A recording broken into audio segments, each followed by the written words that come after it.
Let's call the meeting to order at 6:08. A shorter statement today. Okay.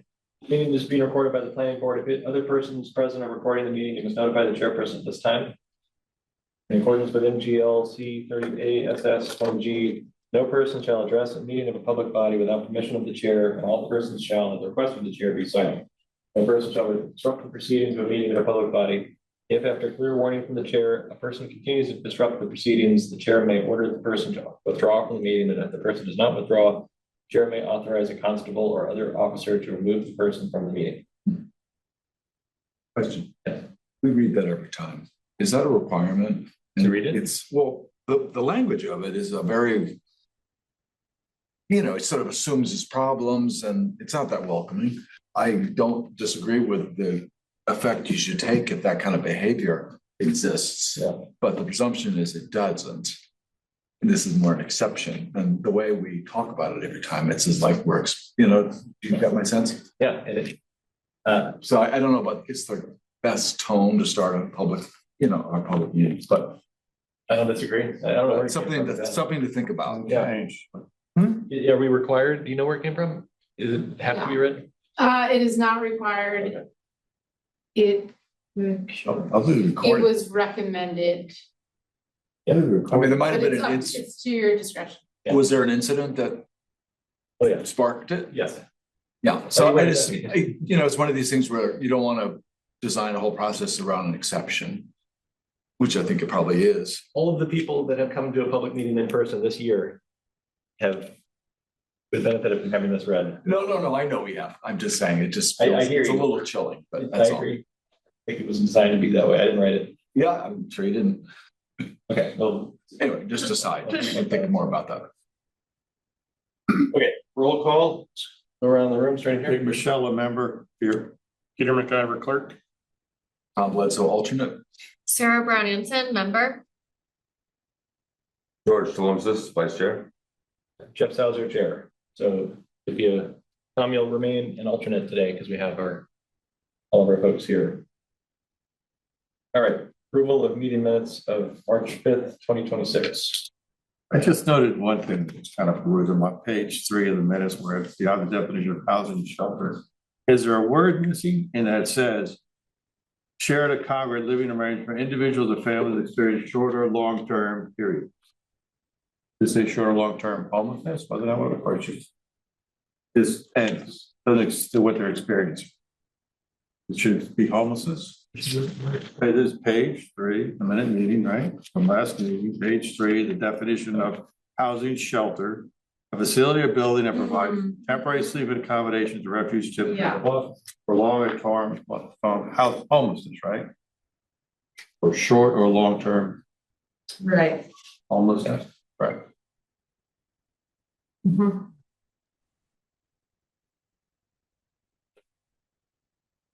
I believe that's my bad, sorry.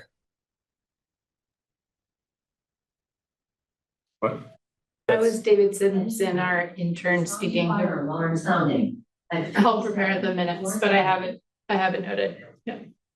Thank you. I'll make a motion to approve the minutes. Second. Any other comments? Sorry, go ahead. On page 4, under item number 9, next meeting. We discussed that the meeting was going to be March 18th.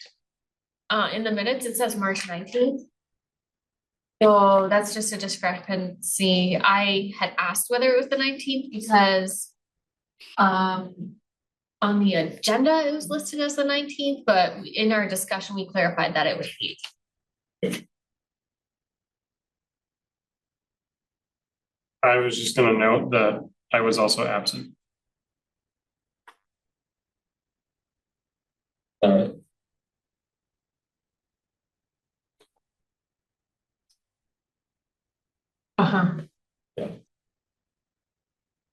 You're not even mentioned. not even meant to. A non-entity.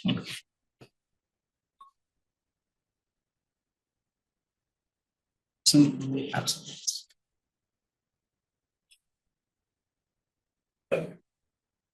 We need a motion to accept them as corrected. I can just ask for a vote, I believe, once we got everything there. All in favor? Aye. Fair enough. Updates from the mayor's office. Time of posting, there are no topics reasonably anticipated by the chairperson. The discussion items. So the first one, new item, discussion of potential zoning amendment to section 200-5.3A residences in non-residential districts in order to allow more housing options downtown and throughout the city. Ella, do you want to give us the intro? Sure, okay, so this was sent in the packet. So it was brought to my attention that there is this section of the code that reads, it's under the dimensional regulations section of the code, where there are a number of important provisions, including the ability to grant a special permit to reduce dimensions by 20%. So that's often employed. And this section reads, residences in non-residential districts, residences permitted in the CC, LC, GCO, and GI districts must comply with the requirements of the RA district. So residences permitted in the central commercial, which is our downtown, limited commercial, which is Federal Street, general commercial, which is west of 91, but also a good amount of land east of 91. River Street specifically. O office, which is largely undeveloped area in southwest portion of town. And the GI, the general industrial districts, which there are 3. One runs along Wells, which has a lot of residences in it. Any residential development would have to comply with, or residences, which is not defined, must comply with the requirements of the RA district. The RA district covers a lot of the city. It's really like the central urban fabric, the urban core. And that has a maximum of 35 feet in height and requires a minimum 25-foot front yard, as well as relatively large side and rear setbacks. So this is, from what my understanding of recent zoning amendments, contradicts the intent of those zoning amendments, for example, increasing the height of the central commercial district to 80 feet. It contradicts adopted plans as documented in this memo. And the goals of promoting housing options, particularly in the downtown. And from an urban design and planning perspective, I think would harm the historical fabric of the downtown, which is defined by walkability and buildings sited close to each other and right along the sidewalk, creating a pedestrian corridor. The memo goes into all kinds of analysis, and in the back of the memo summarizes the dimensional requirements and kind of my notes about each of the districts. And what I recommend, so this I brought to the attention of Chairman Saucer, the mayor, and Commissioner Snow of the Building and Inspections Department. And we all had good conversation and came up with this suggestion. There's a few different ways to resolve this, I think. Came up with a suggestion of defining residences as just 1, 2, and 3 family. 1, 2, and so not multifamily. 1, 2, and 3 family. In all of those districts, except for the downtown, must comply with the RA district. So if you're going to build a single family home on Federal, it's got to mimic the common single family home pattern in Greenfield. But if you're going to build a multifamily downtown, it should comply with the central commercial dimensions. It should not look like a single family. And if you're that's like the main thrust of this. But also if you're going to build a multifamily, let's say you're going to build an 8-unit on Federal Street, you should, you must comply with the Federal Street, the limited commercial district not the RA district. But a multifamily along Federal Street requires a special permit. So there would be a review process that included the public for any such proposal. So that's the recommended zoning amendment from the planning department. There was good discussion and the building commissioner raised some considerations regarding other provisions of the code that would relate to this and might be affected by this change, including screening and landscaping, fencing. Generally that he expects there would be more complaints, so there might be an increased burden on the budget and staffing of the city, that when you mix uses, in his experience, there are more complaints. And he cited often complaints between industrial and residential uses. So I took that into consideration. And the performance standards, which is another section of the code relating to noise and odor. Took that into consideration, and I think the performance standards is something that's really important for the areas of the city where industrial and residential uses are mixed, which is like a lot of greenfield. And there need to be, in my opinion, stringent performance standards to reduce the potential for nuisance between those uses. I think in places like the downtown, there are gonna be odors wafting. Wouldn't it be delightful if there were bakery odors wafting through town? And that we might wanna revisit those performance standards in our downtown. I recognize that there might be an increase in complaints and that should be carefully considered, especially due to our budget crisis. But in places like the downtown, I really think the intent is that there's a mix of uses. People who choose to live there are seeking something different than living on the outskirts of town. And really for the viability of our downtown, we do need housing and residents downtown to support our local businesses. But based on that discussion and those considerations raised by the commissioner, I do recommend an amendment to the fencing language. It's pretty specific. I'm happy to go into the detail of that maybe later, of how the original zoning amendment would impact the fencing. This one very specific fencing consideration, but basically I recommend some amending to recommend some language so that it no longer refers to the front setback line, because we're changing that front setback line. So replacing that reference with a more specific criteria, since that reference no longer references what it used to. I guess this speaks to the complexity and the layering of the zoning ordinance. Because you can have something buried in there that contradicts something else you put in there. And how did this come to light? How was this discovered? This contradiction? This was, yeah, okay, because CSO was interested in increasing, actually came up because of the fencing.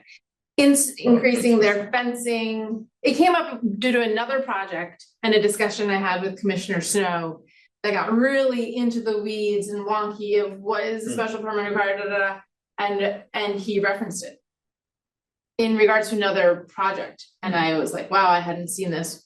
This has really big implications for development in our downtown. It's good you saw that. Early on, you said you thought we were gonna have more complaints, but we're not really allowing a use that's not already allowed. We're just letting that use meet the predominant use of the area. In other words, if it's predominantly LC, light commercial, we're allowing the residents to meet their dimensions of LC. That's what we're trying to do. So we're not really allowing something that's not already allowed. We're just making it easier for it to fit in better. That's correct. There's no change in the uses. So why do we anticipate more complaints? Because there would be, that's a great question, because there'd be less distance potentially between the buildings. So what we are changing is the front, side and rear setbacks People who are building a new house are gonna. could be complain from that. closer. Not a house. Well, residents, well, whatever. A it's multi. called, Only whatever it's multi, so one of the reasons we landed on that particular compromise was. Yeah, Mark's Commissioner Snow's concern was. One of the reasons that performance standards are easier or. That it's even possible to meet them is because people have setbacks and so that houses aren't right on top of the industrial uses. And so it seemed appropriate to maintain that buffer.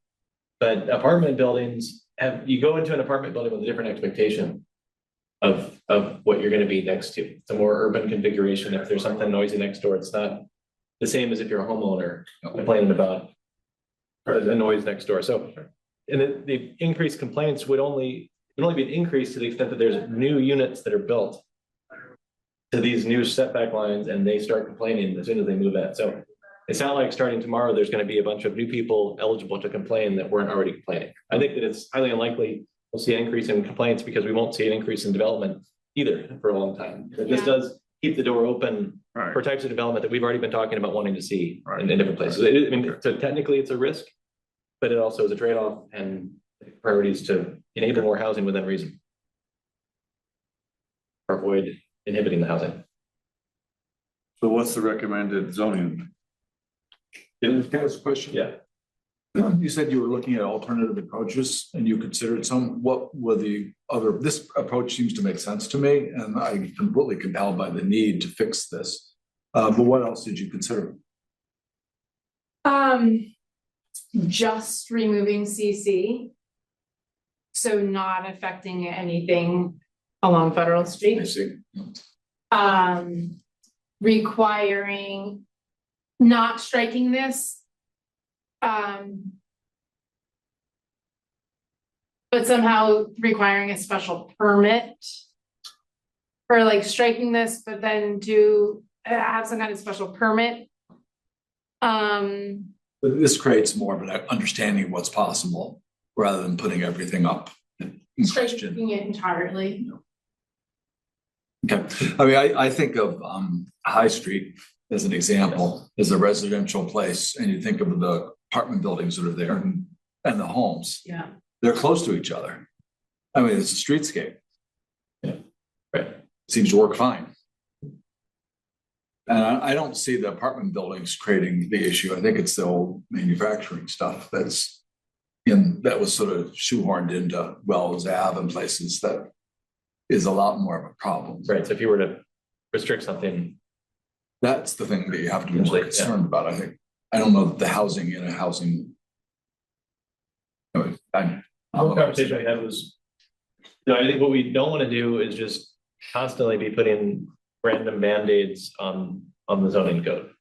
I think it was determined that this is more than a Band-Aid. This is an unintended consequence of something that some vestigial, who knows where this came from, but it's just, this is aligning the letter of the law with the intent behind it, as we've talked about in other planning exercises, the master plan and the way people talk about downtown, for example, projects that we see on the horizon. So this fits so well with the design review things that we've been talking about. Yeah. It's And just it- very, So it's really clarifying, removing an error as opposed to modifying it in some new way. And then ideally, it's just this one simple change, but the fences was a particularly interesting outlier and something that could create problems immediately. Because houses no longer have there's no such thing as the front setback anymore. If they're not held, Multifamily. no, it's 1 to 3 family. If we didn't, This says 1, 2, Yeah, and 3 family houses. that's why we Permitted must comply with requirements of the RA. So this is no different than the one above it.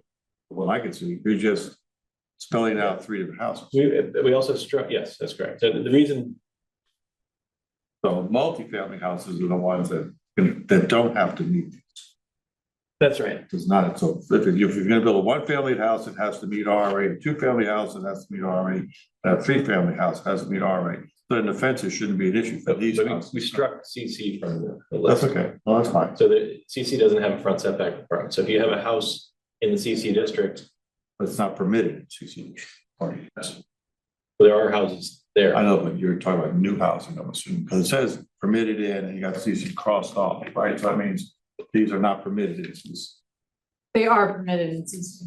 It just not subject to this modification. Yeah, 1 family, 2 family, and 3 family dwelling units permitted in those districts must comply with the requirements. I guess I don't remember the complete thread, but Mark Snow was pointing out that basically, if we didn't make the fence change in concert with this specific other change, people could build 6-foot fences right to the street, basically. And that's a problem, right? So instead, now they can build a 4-foot fence to the street, and then it can go up to 6 feet when it gets to the side of their house. When it gets to the old setback. It used to be the old setback, but if you don't have a setback, then it should be relative to the house and not just to the 0 lot line. Because 6-foot tall fences were determined to be a safety hazard, it's too tall, you can't see around it, it creates sightline issues with cars and pedestrians. So the preference is to have a 4-foot fence if you're gonna bring a fence all the way to the sidewalk. Correct? Listen. Yes. I had a quick, well, I think it's a quick question, but the note on the original language says amended by town council on July 15, 2009. Is there any context with the decision on why it was amended in 2009? Yeah, I did look into that a bit, and what I found is that this has been on the books for decades. And what was amended was that it required that residential in these non-residential districts comply with RB zoning rather than RA. And RB is a little bit more suburban, so they allowed for a little bit denser. Oh, I see. But it wasn't a major. I don't. They didn't add it in 2009 based on what I could find. So it had existed prior, they just made it a little less restrictive. Exactly. Thank you. Probably because if it was subject to the RB district, you just couldn't build anything. It just wouldn't fit on these tiny lots. Right. In my opinion, it's an example of a rule that was focused on trying to regulate other parts of town than downtown. Like maybe the GC district. And accidentally messed up. Good, so. It shows you how something can come up. It's not like you're, scanning through combing through the entire zoning ordinance to find, something, it just comes up because of a circumstance that, oh, look at the implications of this. It will be doing another project, and will be kind of interesting to run that code through an AI system and have it say, where are the contradictions in here? Because it would find them. It's also, yeah. It's amazing how it would find them. It would just say these things are in total conflict with one another. Yeah, that's lots of things we could do with I mean, that. you could just do that, and I can go home and do that tonight.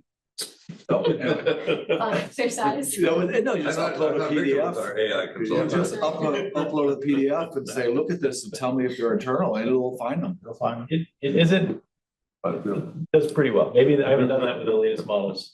It doesn't always understand I'm not the. saying have it go change the code, but have it identify things that you can then look at and say, oh, this is a problem, or, oh no, I just thought probably more than this one, George. All I know is someone sent me a text and interpreted DMH services as damaged services, so I'm a little skeptical. I see. Relationships between things in the code are more Yeah. either complicated or convoluted than you might think, Assuming we have some consensus on moving forward with this, what is the next step? So we have to sort of assemble this as an official change, and then it has to go to public hearing?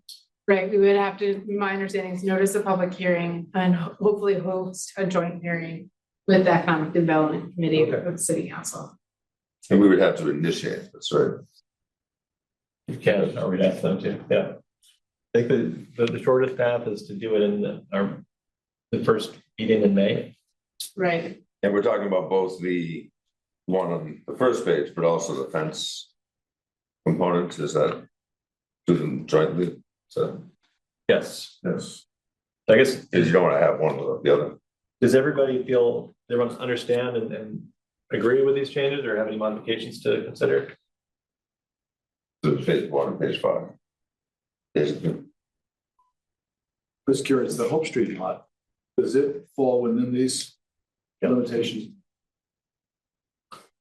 Yeah, so I guess that was my question is like how political this is going to be, but it does seem like it's directly relevant to a project or something that's happening in Greenfield that will get a lot of attention. Just, yeah, Yeah. wanted to note that. Well, Hope Street would also be it would be multifamily, so that would be subject to Science district. Currently, special permit. Home Street, according to this provision, would be much more limited in size than I think what was Oh. advertised and intended. Understood. Because it would be restricted to the 35-foot RA height. It would be Based on treated as a this, single it family couldn't be property. greater than 35 feet. If, Yeah. The Hope Street, the big vision has become a single family home. I see. Yeah. I think it's a little subjective. Okay. Honestly, I would attempt to interpret residences, given the way this is written, what it's referring to as ambiguous and really referring to houses and things that look like houses, but it's not clear. So it's like years of So housing. you can have a different interpretation too, and there's a lot of people that have to agree on these sorts of things. So So you think one interpretation would be this is okay because it only applies just to I think homes? the intent of this was focused on house looking like 1, 2, and 3 family buildings, things that look like houses. The sorts of things that are allowed in most of them, in the less dense neighborhoods in town. You just clarify. So we're clarifying this so that we won't have, And everything else got caught up in it, really. yeah, so this is actually just to help get things clear before we get into it. So it's one less point of confusion and some complicated projects. You go look back at the minutes of the city council meeting. No, I'm just- I did try to dig into it. Did it? I would feel comfortable making a motion to initiate a zone change incorporating the identified changes in the memo presented from the planning office. Second that. The other discussion, And what is the motion again? This is for specifically which, I think it's both of them. so Yes. you're talking about page 1, Page 1, page 5. page, The intent, I guess, would be the italicized suggested changes. On 1 and 2, page 1 and 2. Page 5. Is a Yeah, they're in red on the document. I see, page 5, yeah, Five handles the fencing, yeah, the bottom of 5. Alright. page It's 5. also on page. yes. Page 1 and 2 is like the executive summary. It's also on page 2. Okay. Alright. You know, Right, all in favor of this motion? Aye. Thank you all. The motion was to set a public hearing, that Initiate. initiate That's it. Initiate the change, yeah. the change, the zoning change, right, okay. Well, Ella, thank you for putting this, I'll thank you several times tonight, the first one, this memo, very thorough and helpful to make this, it's kind of a complicated, confusing issue, but it actually boils it down to just what matters and helps us make a good decision. Put all the facts in one spot. I like that. Right. It was also good to have Chairman Snow involved. He's got a deep, all these performance standards, these more obscure things people don't think about very often until things are built and you're managing them. He's got years of experience dealing with those things, so you can see those unintended consequences, maybe as well as an AI can. I would think better. Much better. All right, moving on. Continued discussion item, discussion of potential zoning amendment related to shelter facilities.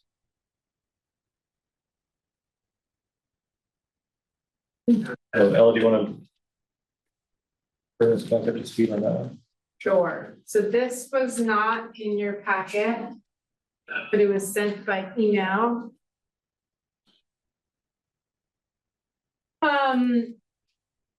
So he did some further legal research and the Attorney General's office released guidance on the Dover Amendment. which you have in front of you. It's really helpful and very clear, and everyone has a copy of that tonight. It's long, you won't be able to read it right now.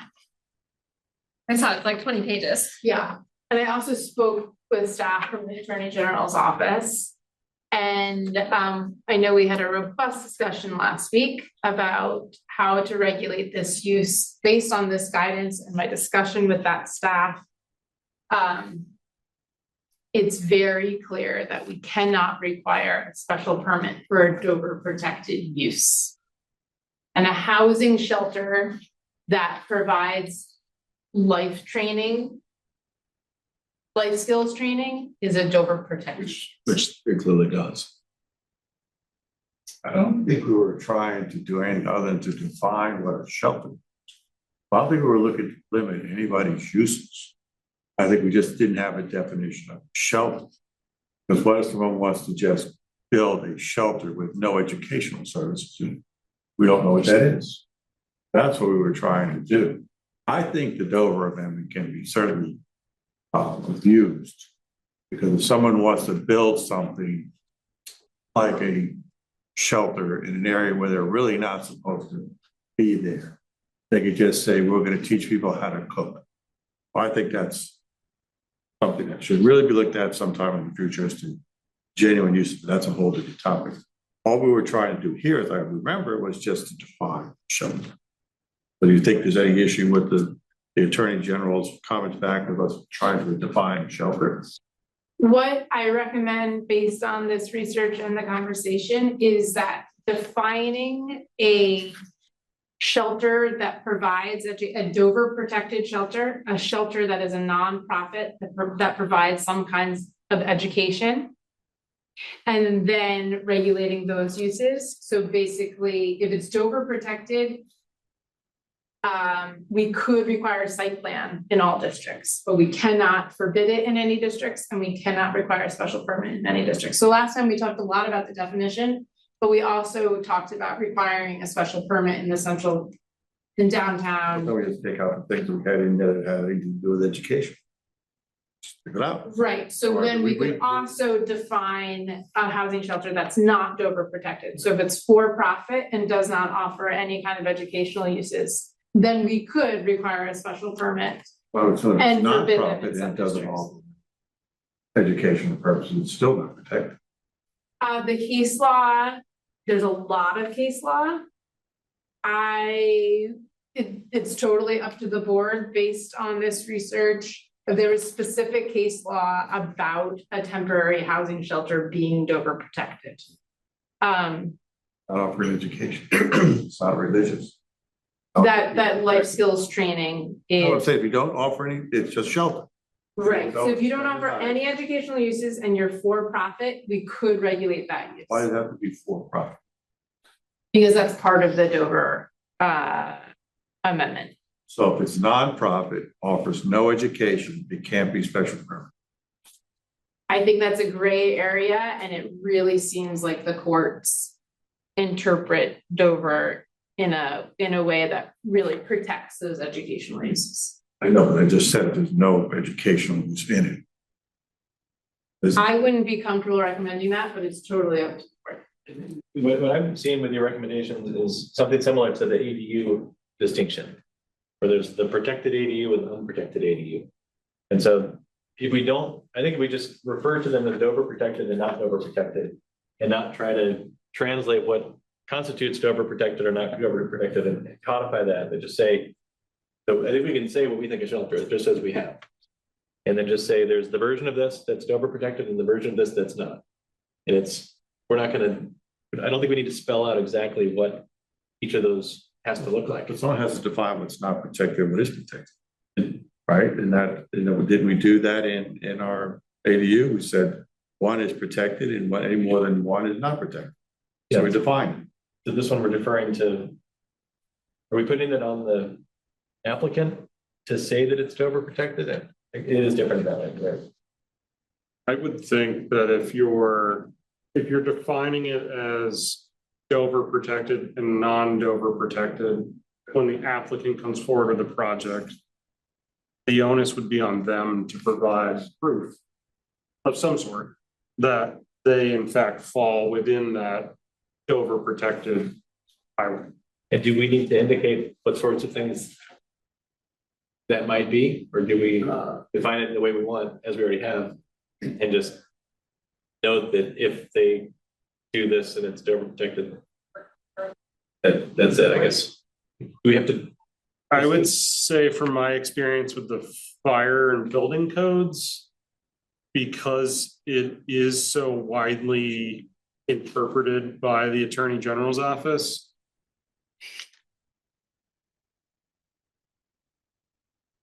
I don't know that I would define it any further than just referencing Dover and non-Dover.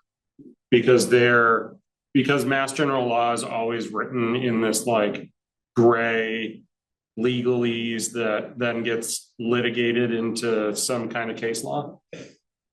It's hard to necessarily pin down definitions that are just subject to change.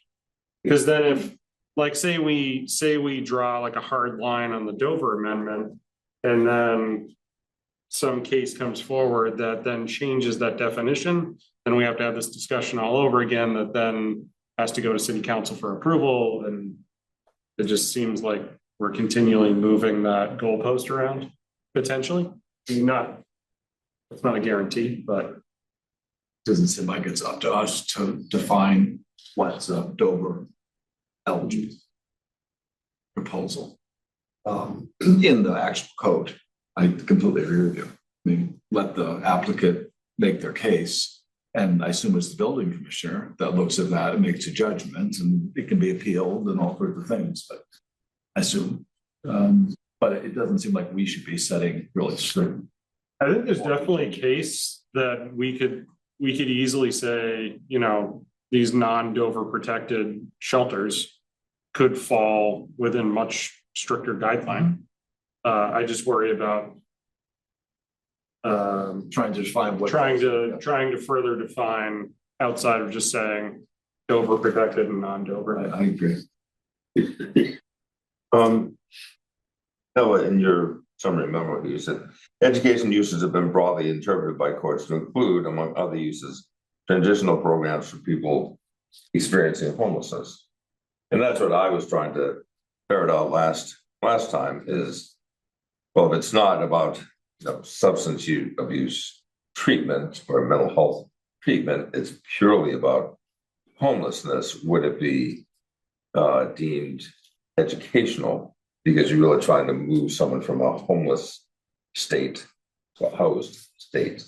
But the courts have said that's still educational.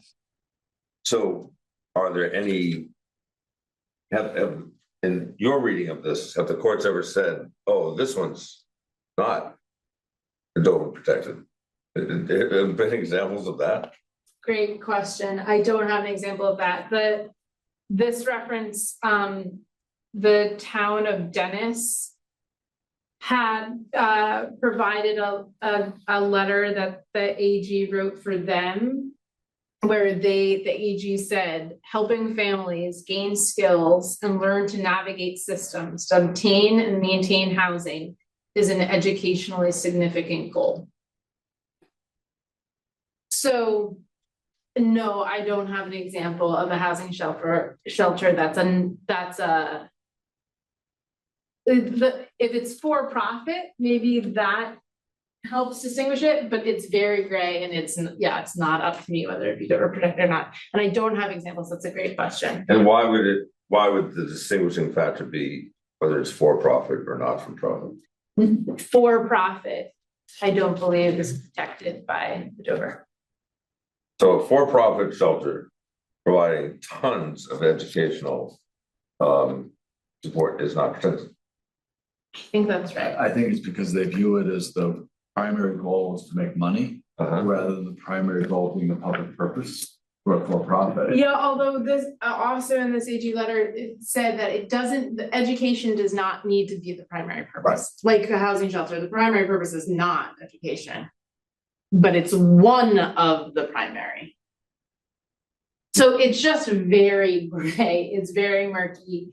I don't have an example for you, but Okay. I was told by, the AG's office that municipalities have drawn this distinction for educational uses. I don't have an example for housing uses, but, for like schools maybe, And I confess, I haven't gone through. although that doesn't make sense. The first page seems to say that accessory dwelling units are Dover protected uses. In the AG, Yeah, Where is that? second to the last paragraph in on the first page. Over time, expanded the Dover Amendment to protect childcare, solar energy, EDUs. That's other state priorities, To protect. farms. yeah, It's hard to believe that, honestly, that an ADU That's quite an would amendment. be regulated, yeah. That's not how we've been approaching it. I mean, you can, site plan. You can site plan, you just can't special permit it, and that's how it played out. That's how it played out. So similar, I think. You're right. If we just, this is what, I think, so I'm also looking, I think we should remember what we said the definition was last time, what we wanted it to be. We could just have two versions of the same definition, the Dover protected version and the not Dover protected version. I don't think there's even a need to define shelter anymore. I mean, we can't stop anything as far as we don't want this or that doesn't belong there, or this is, what's the point of even? But you can stop one that doesn't have any I don't educational want to stop activity. anything, but if it doesn't belong, it doesn't belong. It's not a matter, but we have no way of not doing that, because we can't can't regulate it in any way. So if they want to put, if mixed use is permitted in any district in the city, and they say, we're gonna put this building in this area because mixed use is allowed, we're gonna teach people how to cook, and it's gonna be a shelter. We can't do anything about it. We can do a site plan. But that's a site plan. You still can't do anything about it. I think it still should be defined, because Cool. they called it a, But why? It's the point. What are we accomplishing by defining it at this point? not much, not less. Laughing. That's I all think, did, nothing. that was my recommendation. I think there's two ways to go from my perspective, and this is a different recommendation than I had a month ago. But one would be to define these two different, Dover protected, not Dover protected. If it's Dover protected, it's a site plan everywhere. Not Dover protected, it'd be a special permit in those 4 districts. Or we don't listen to this right now. Realistically, go ahead, sir. Okay, so I think that we don't really know what a non-Dover protected shelter would be. I can't think of any example Not around seen. here. And in the absence of knowledge about what kind of shelter we could require a special permit for, I would say we should not pursue anything at this time. That's what I would lean toward.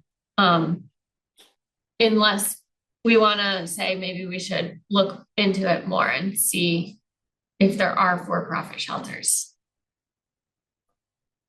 I don't think we should discriminate against a for-profit shelter. I think a for-profit shelter could be just as viable as a non-for-profit shelter. I'm not against the shelter. I'm against where it might be put and whether it's appropriate with the areas that it's going in. So, I'm not trying to discriminate against one or the other. Personally, I just think we should be able to, but it doesn't sound like we can. It doesn't sound like we have any power to look at something and say, this really doesn't fit here. We've got 4 restaurants, we've got a clothing store, we've got a bookstore here. Right in the middle of it, we want to put a shelter.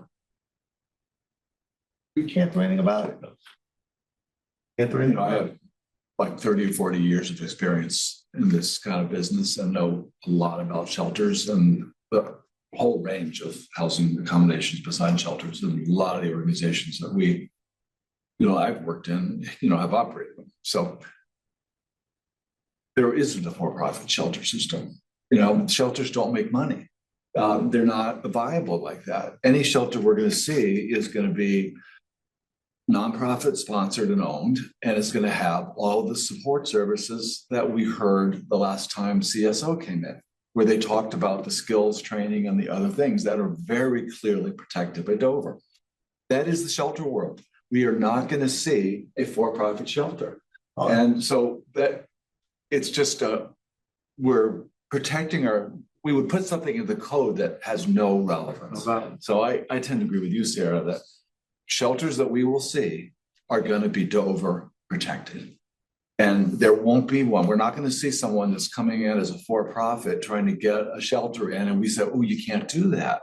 That's not you won't be seeing that ever. So that seems silly to me. So it becomes, in the spirit of the zoning, I mean, we discussed it before, this becomes a meaningless Band-Aid. I feel that. It doesn't become meaningless.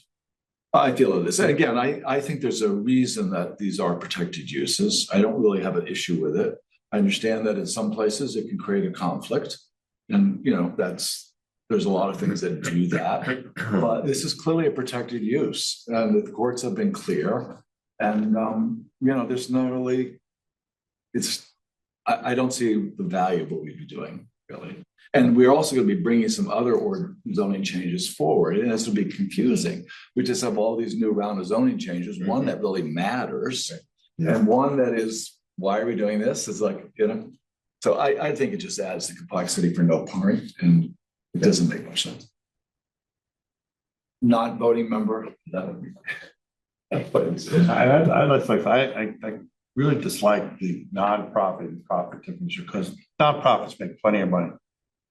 Everyone gets paid, they have good salaries, it's making money. You just can't give someone a dividend. You can't give them a bonus. But nonprofits make plenty of. Depends on the business you're in. There's a lot of businesses. Looking at the stuff that's up in my CDC. No, I understand that, Victor, but it's a tax status, and we're talking specifically about shelters. If you can produce for me an example of a for-profit shelter, I'd love to look at it. I'm sure I can because They don't exist, right? Anyway, so it's not a nonprofit or for-profit. It's within this category that we're looking at, which is shelters. And in this category, the distinction is, well, you could say it's real, meaningful or not. There isn't another one. So what's the distinction? Let me ask a question, because I've been recused from discussion of the shelter we have in town. Has there been any downside to that being crammed in, however it was, to our code without having a definition of a shelter? I don't know exactly how it was fit into what definition was used, or what category. It's just mixed use. Mixed use, and because it had it was residences, was the way it was defined. So would it It's a be any, residence, which is an allowable Was it use. defined as residence, or was it looked at as an office? It was residence mixed with office. so would there be any benefit, would there be any clarity to, assuming it's under the Dover Amendment, but any clarity to clearly defining its use? And as far as doing a site plan, that's my only thought. Is there any benefit to that? So yeah, is site plan? Would we have, if they took the same approach next time and whoever they just, a future applicant decides to define it as mixed residence and commercial use, would we do a site plan review by default? That's one of your questions, I think. Well, if we define a shelter, But currently, forget changing it. Under the current zoning, if someone brings a proposal for a shelter, does it require a site plan? For a shelter. For residents or wherever it's going to be? Just to use an example, the CSO did have a site plan. That's what we talked about. We extended the site plan. So it did have a site plan review. Yep. Yeah, given the size, it would require. And then I think George would probably safe there. I don't know how, quite honestly, I don't know what use I would consider it. I'm just saying, would there be a benefit to just having it more clearly defined? But if the only thing is to generate, to preserve a site plan, and a site plan is already required, it's not really. I would say that there is a benefit to defining what it is, but it is a marginal benefit. And I think we're trying to set the tone that we don't just, we only put things, so the previous amendment we talked about, very different, there could be very different outcomes without that change. Whereas here, probably the same outcome, with or without the change. It'd be nicer if it were defined more clearly, but it's not gonna change what happened. So therefore, it doesn't rise to the emergency status of, we gotta get this through because things are about to get very confusing. No, I just wanted to ask the question. It's a great question. I mean, that's the crux of it. I think that's a helpful frame. But is this timely and needed? Yeah. If it's okay, I'd like to blend the last problem and this problem together for a moment. Because the paragraph that we talked about, how it sort of defines over time what the legislature has expanded the Dover Amendment to cover.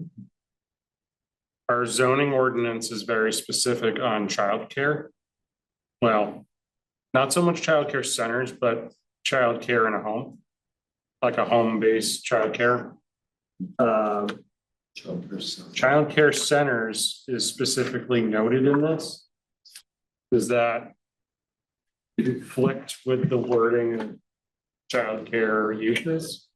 Because childcare in a home is a special permit. Whereas like the childcare use that was allowed on Main Street for Jadook was a education use because it's a center base, which came for a site plan. That's a good flag. I've not considered it. Likely would be Dover protected. But you're asking whether our current codes conflicts with that. Well, I mean, we, that's why I said I wanted to blend the two together, because the first one was like, we found this thing that isn't really conforming, so. Yeah. Reading this with childcare centers, I'm curious as to whether or not that means that I think it's defined as a child, I forget what the term is. It's in the zoning under childcare home or something along those lines. But that specifically is listed in several districts specific with special permit, and some are not allowed at all. So. I wanted to clarify, so that's important. Note. That I don't want to interrupt that discussion, but I said something that was incorrect, so I want to clarify it. So projects requiring site plan review. I'm not sure if shelter would. So all uses requiring a special permit. Any business, commercial, industrial, or institutional use. Any residential use of 3 or more units, including subdivisions. Any site containing more than one principal use, and the creation of an unprotected accessory dwelling unit. So any residential use of 3 or more units. Units are discrete living units with kitchens, separate kitchens, so I don't actually think a shelter would fall under that. Oh. So I would need to think about it more, but I'm not ready to answer that. So potentially we could add shelter uses as a site plan review. Yes. Housing shelter, even if it is. You'd have to define shelter too. So under the current, it may be that if a new shelter was proposed, we wouldn't be able to have a site plan. He wouldn't fall under site plan. Yeah, at this point, I'm not sure. Thanks. And are we certain how the building department determines what a shelter is currently? What use it is? Well, building uses are different. They're not zoning uses. So it's, they wouldn't determine whether a special permit's required or not. The planning department would. Okay, well, the planning department at the CSO development that did trigger a site plan, what was the? That it was a mixed use, that it was office and residential, that required site plan. And the office part was what part of the building? Second floor. Was, because it was a temporary shelter, it had office as well. There's also the commercial space out front that's in the same parcel. That's all So, part of the same but parcel? 60 Wells, I I was gonna ask believe, about that, because George, you would have been on the planning board for that project. that No, I- required a special permit, and my understanding of that was, it was because it was more than 24 units. I don't, They do have units that. would Yeah, define these that's units. sort of like a mixed, That's the new project, but I refuse, Congregate. right, shelter plus like individual unit. Right. but that's CSO, so I wasn't involved, Oh, because I okay, work for CSO. right. understood. That might have been a zoning board of appeals. Say again? For the ZBA. Yeah, it might have been in front of the ZBA. Oh, you know, Victor, Yeah, you were yeah. on the ZBA. The zoning has been amended since 60 Wells. Right. It's permanent. I know there's been a bunch of changes around that. I just not familiar with that project specifically, so. Seems like, I mean, if the ruling on that project was, it has offices and it's residential. So it's mixed, so it's two uses, therefore it requires a site plan. It's hard to imagine a shelter, given it needs the educational uses, it needs all of that stuff that was determined to be office in the shelter. It seems like shelters that meet Dover are gonna come with offices, and they're gonna be mixed. And if the mixed nature that was at Arch triggered the site plan, I'm not sure why another one would too, unless it was that front portion that really is a. Arch didn't have residents, it was offices, Arch was an office and then building. they took the offices and turned them into residences. I see, so it was already an office An use. office building, they needed it for the temporary shelter to build Wells Street. So if Then you they consider converted that, the office. wait, is it considered the shelter that had a residential component, that's what made it a mixed thing, which triggered the site plan? It was just an office building. Yeah. No, I understand, but the new use The was new at a use mix. triggered. Right. Right. So if it hadn't been there as an office, a shelter by itself, even with the support services that would need office space, you don't think that would be considered a I mixed? think it would be case by case. And was part of the reason to initiate this was to clarify. And then there was more legal issues that were brought to the board. So I don't think for just a shelter de novo, just from scratch, I think it would be the office component would be subsidiary to the housing. Definitely. So like this is a very odd duck because they had to move out because they were rebuilding.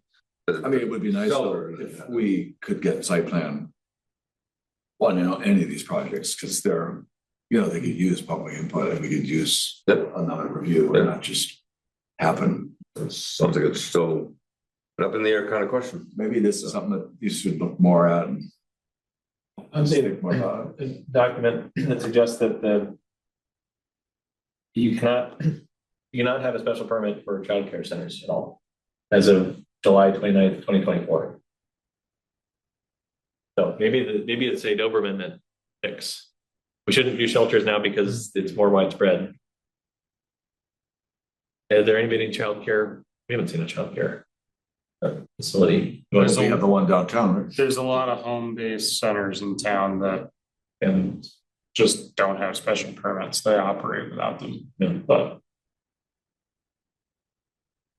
they get licensed through the state. yeah, it doesn't seem like we can require special permits for that anyway. They would have different protection as well. Does the word center, how important is that as a distinguishing element, or is that even a small thing considered a center? So They're licensed differently.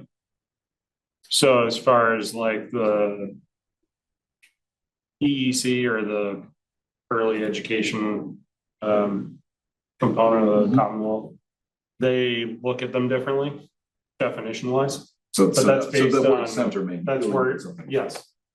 Center to them means something different than it. The like to home-based us. childcare. Right. Right.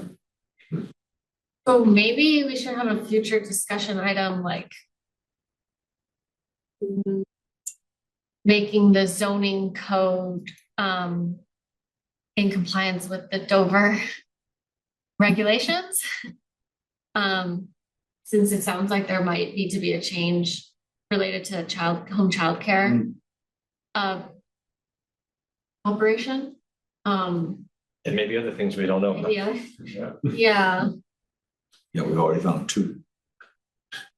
yeah. And that could maybe include shelter.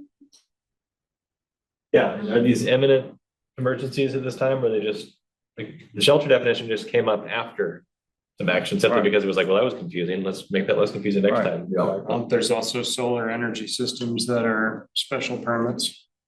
Right, Those will be more likely to come at us. and it doesn't necessarily mean because it's double protected that you can't have a special permit in certain circumstances, I mean, they don't all get Right. the same treatment necessarily, but looking at childcare, it does seem a lot like ADUs, where you really can't, and you can regulate conventional things, but you can't regulate it to the extent that they can't build it or do it.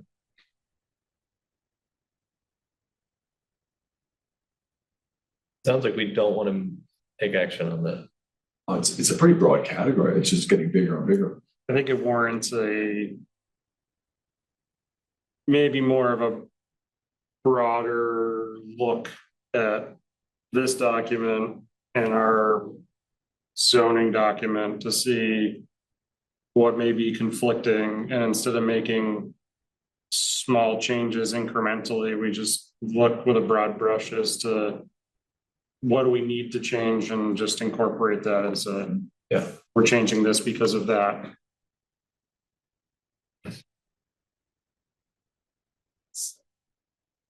That makes sense to folks. Something that we need to talk about. We need to address it in a systematic and clear way that you can explain it because not today. That AG memo is very helpful.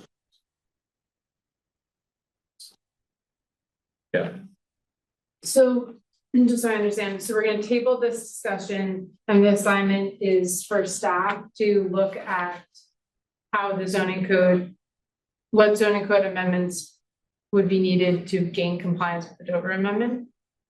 I feel like that is a bigger ask than we think it is, because it's gonna be, Yeah, I think that's a task, but it's not the next task. Okay. And maybe we don't task you with that, we task ourselves, so it's just. Yeah, I think a broad look can be on all of us to sort of, hey, I found this, or I found that, or whatever, and I certainly didn't make my remark as an As an assignment. assignment. It's very helpful. no, but it's a good discussion because the Right. Dover Amendment is way bigger than we realize, maybe. Or, yeah, broader. I've sort of always looked at it as shelter and dwelling uses, not necessarily other things that are mentioned on page 1, so. And I'm still left a little unclear that though clearly a shelter would be protected under the Dover Amendment if we don't have it defined in our ordinance. Can we do a site plan review necessarily? That's not totally clear.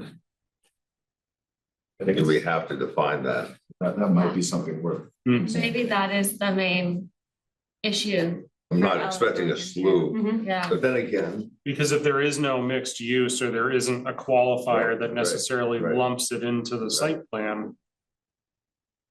I'd love to assume the homeless issue is gonna decrease dramatically, but it hasn't in my professional lifetime, so. Yeah. Going the opposite direction.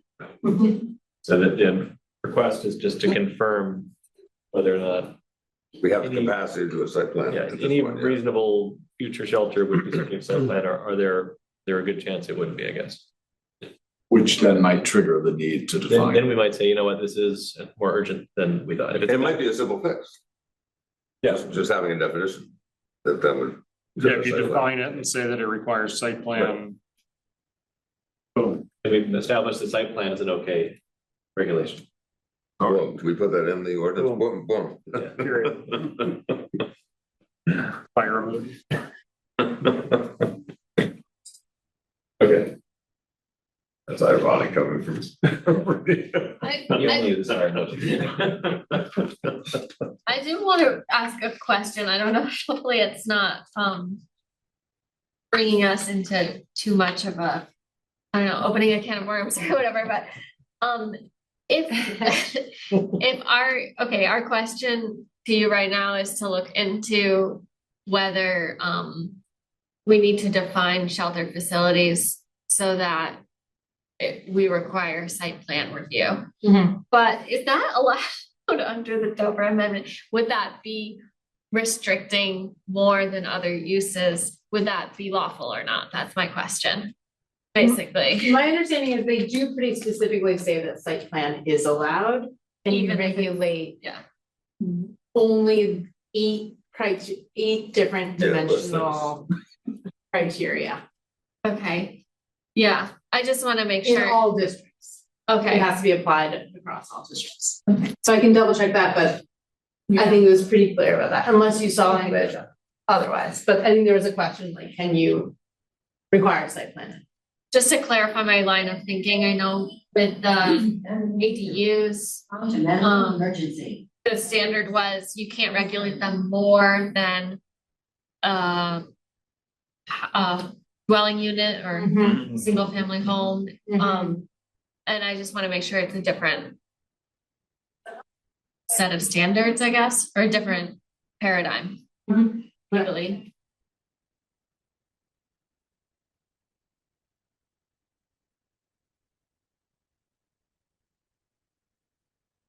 I was on myself to read that point basis. Totally.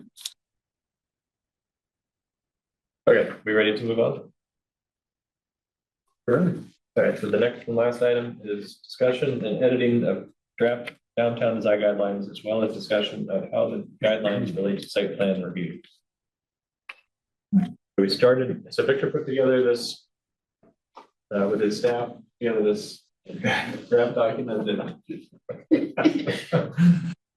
The name was Charlene, by the way. one of the names I called her. It wasn't generated from nothing. It was generated based on the examples that Eric put together that we talked about, that we all thought were good ideas with our human brains. And so it basically provides a really good, just take all that, if you were to put all those ideas into one place, here's the menu. And we've started going through it and eliminating the things that we think don't make sense or are duplicative and keeping the things we like. It's been a really helpful way to just get into this. I just have one comment before we get started, Sure. then I'll shut up. I know we went through it and we looked at it and said it was too long, so it was too hard to administer. I understand that, but I guess my question is, we're using it as guidelines, so the developer who comes into our community has a feel for what, as a community, we're looking for to occur in new developments. So we take everything out, but is it, do we need to take everything out? In other words, we're not, none of them are prescriptive. You shall, you must. They're all kind of like should, look at, coordinate. This is words that are more like, why are you putting this together? Can you look at this because we think it's important? And I just want to make sure that when we cross everything out, that we really think, like, let's say, stormwater management. I mean, I know that people bring that up all the time about gardens and this and management. So we don't tell them to do it, but we ask them to kind of think about it when they're putting their plan together. So my question is, do we want to be a little bit more selective on what we cross off, or do you just want to, because like the whole first section came down to oriented buildings on the street with primary entrance to the sidewalks and encourage continuous building first. We don't know what that really we're gonna end up if we do that. We've given them no. This is what we'd like to see. That's all. I'm all for what we're doing, and cross law, that's fine. The idea was just to get something out there. I just want to make sure that we're not just making it to where there's no real guidance for the people. We're trying to provide guidance, guidelines, right? So that's what. That makes sense. I want, Mr. Chairman, can I drop Sure. the link on the calendar is not working to. Oh. Oh, no. But the mint, There's someone trying to get in. Pretty standard. That was I'm pretty sure that was the one I used. Yeah, I just clicked it and it didn't work. I think the meeting ID and the passcode is correct. Yeah. And that's how we got on. So that's all we need. That's We that's every time it's like that, it seems, you know. you Yeah, know, every We've had time, this- every Yeah. time it Yeah. doesn't seem. Every time? Yeah, Okay. Pretty much, yeah. No, We unfortunately. decided that if, when I joined earlier, I clicked the hyperlink that's in the. Maybe one of them works. I'll shut my ugly mug off. I mean, I just tried it and the link does not work. in the calendar. Oh, there, oh, It did work for you? Yeah. Okay, well, It worked for me. I think the reason we put the password and the code in there is in case the link doesn't work for someone. okay, And I just clicked on the calendar item and then it brought me to the. that's really strange. Should I try it too? I think we've established as long as one of them works. Right. People should try multiple things because this is how the world is these days. there's someone. Huh. Yeah. Well, you might have an opinion on that. Oh, Dave Singer. Hi, David. Oh, David. So you got in, huh? Did David alert you to this? Okay. But then he got it. So the meeting ID and passcode worked. Good evening, David. You're muted if you wanted to say anything.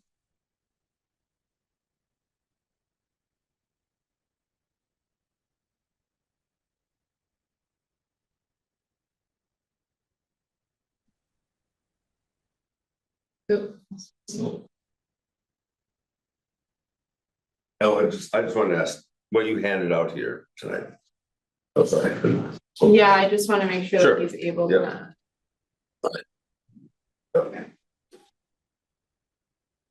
All right, we can hear you. Cannot see you. Thank Okay. you. Yep, thanks. Did you want to say anything? I'm struggling, but go on with your business.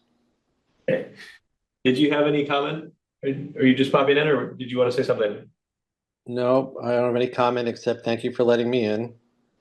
I have not watched any of your meeting and I don't mean to interfere. I just needed some assistance from Ella to get into the meeting and I'm halfway there. Okay. That's strange. Thank you. Thanks. I just wanted to check, you had provided this tonight, and this is, This is the clean draft that reflects the edits that were made at the last meeting. and we all got this tonight. Okay. So there was language removed. Yeah, oh, no. Okay, I was just double checking what I got, because I couldn't, I had trouble printing out what, Bella had emailed us, so. You had to click on the red dot for the lines to appear. That's right. I could see the lines, but I couldn't print it Oh, out. you had to click them, like in other words, you open the Word file with these, these dots alongside you. When I click it, the lock, then You gotta come on. I Okay. get it. Helpless. All right, so. Victor, I think one way to, I think we should continue what we're doing. I just wanted to bring that forward so that as we're reviewing, maybe we look at it with a different eye. Where you want to change anything we've done. okay. I think that makes sense, and it also is something we can do after we've got the short list. Sure. We can then read, Sure. audit that and say, all right, is this actually clear? Okay, so it's something to think about. So we made it as far as, Architectural detail. yeah, so we're on, So should I look at the edited or the tracked? With the lines in it. I think, I found it helpful to use the track one, but either one is good, because there's no track changes for. Yep. I got it. Right, so I had one just overarching comment that as I went through some of these sections, architectural details, facades, storefronts, it felt like they could be grouped into a single category. There's just architecture or something. Keep that in mind as there's a lot of repetitive. To try to streamline it and make it easier to. Yeah, and it just makes it easier to understand what we're trying to, I think to Victor's point, to consolidate our intent around fewer, clearer rules. Yeah, because you lose it in a laundry list. Yeah. That's right. That was my concern going through this. A lot of things sounded good, but it was just. Couldn't, it was too much detail to focus. But they're all, I mean, it is helpful to look at these from different perspectives. So, thinking about this from the perspective of architectural material or facade composition, whatever it might be. So why don't we just like last time, start going through it, crossing things off? Is that a good way to do it? That's really left. Okay. So 3.1 Architectural details should be used to create depth, shadow, visual interest, avoiding flat, featureless facades. I felt like whenever that came up, it was a good one that comes up several times, but you know, seems like one to keep. Protection of historic features and surrounding properties through context sensitive. That's one you all added last time. You know, we moved it from one to the other. Oh, that's right, yeah, I like that one, right? Ground floor facades. I like, these rules are better for me when they say such as. Or these are Okay. suggestions, it's not like Yeah, must have transoms and must have Mhm. pilasters, but those are some of the ways you could accomplish what we're getting at. Right. And should and must are different, right? That's right, yes. I think in a guidelines document, it's all should at the end of the day, unless it gets codified or directly in the zoning. Okay. The change in plane, material, texture, detailing should be used to articulate facade, bays, and reinforce traditional downtown rhythms. I just believe that one personally. Downtown rhythms, doesn't feel like a, It's, yeah, traditional downtown rhythms to me isn't a thing. yeah, And it's certainly not in Greenville. They're trying to get it back. The idea. I appreciate but it's too early. It's such a thing. Right. Yeah. I think we get it. Under. When did we have architectural it? detail, The original drawing, the original photograph showed. Oh, I don't, 100 years ago. Downtown. That was nice, wasn't it? So for the cross off changes in plan, I mean, in my opinion, it's so high level that it doesn't say anything. And then we get Which it, one? this is changes in plane material. Okay, the same one we just talked about, yeah. Then we Burned a lot. Agree. So changes in plane is removed, that whole Removed. bullet. Yeah, And I'm sorry, I was distracted by the Zoom, the bullet before that, ground floor facades, any suggested changes? We No, like that because it said such as examples of. got it, thank you. architectural detailing should be integrated into the building design rather than applied superficially, like that one.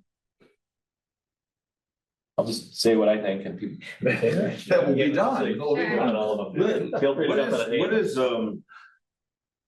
What is visual purpose? I get an idea of functional purpose. What is visual purpose? It could be applied superficially and have visual purpose. So that, I didn't quite get that. In other words, I guess it's like a feature that has no purpose and then the guy liked to stick it there. It's kind of saying that you want a visual purpose. That's encouraged, kind of. So you don't want things that, but I don't know what that means, a visual purpose. I tend to agree with you. There, I remember may I? Yeah. This is a really different example, but we're working on a development right behind Fenway, and the architects wanted to reflect the iconic architecture of Fenway, and so added some industrial support beams, but they weren't actually supporting anything. So I remember the urban designers were reviewing it, really, this is the entirely wrong way to go about this. You just like added some iron beams, but they're not doing anything. Thank you. Good example. That Oh, is I great see. example. That's a great example. Now I really, I understand that. Does that mean we should remove the word or visual? So it's the functional purpose that they need to have. Not the visual purpose. So if we. Maybe we should just get rid of it. We don't understand what it means, that one phrase, visual purpose. Yeah, but without functional purpose, we want to keep Yeah. it. Yeah, that makes more sense. Sounds good here. Blank walls or facades, we can keep it again, and we'll at the end reinforce. It's one of the things we care the most about. Yeah, just like a pick our favorite one. Yeah. Then it says should be clearly identifiable and emphasized throughout architectural detailing such as recesses, framing, material beams, lighting. I like that one because it doesn't have it tells you how to do it without dictating the style necessarily, but it's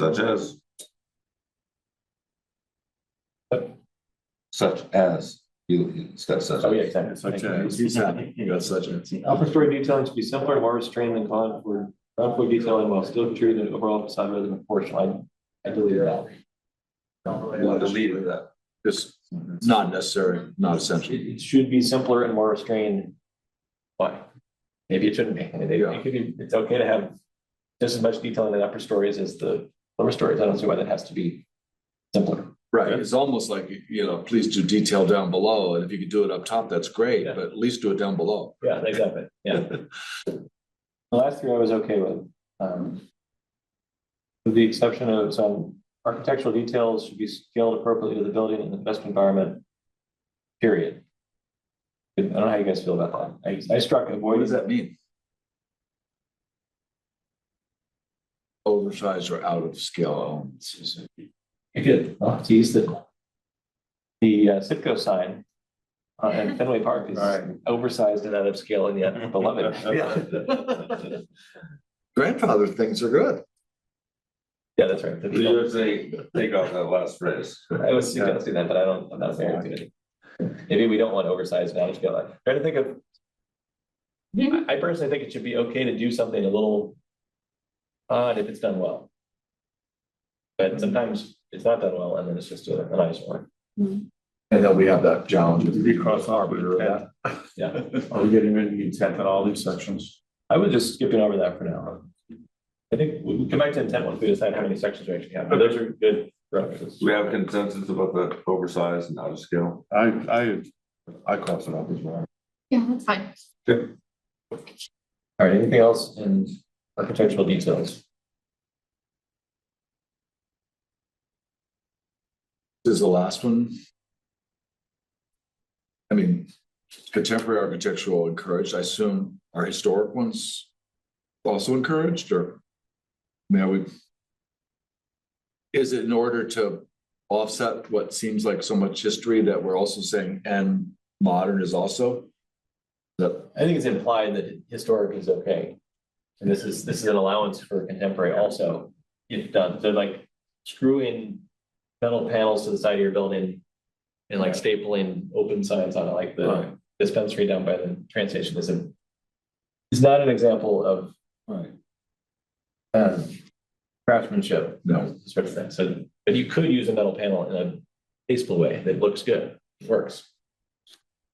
I think that last bullet point kind of speaks to like the two bullet points above where it says cornices, parapets, belt courses, window trim, etc.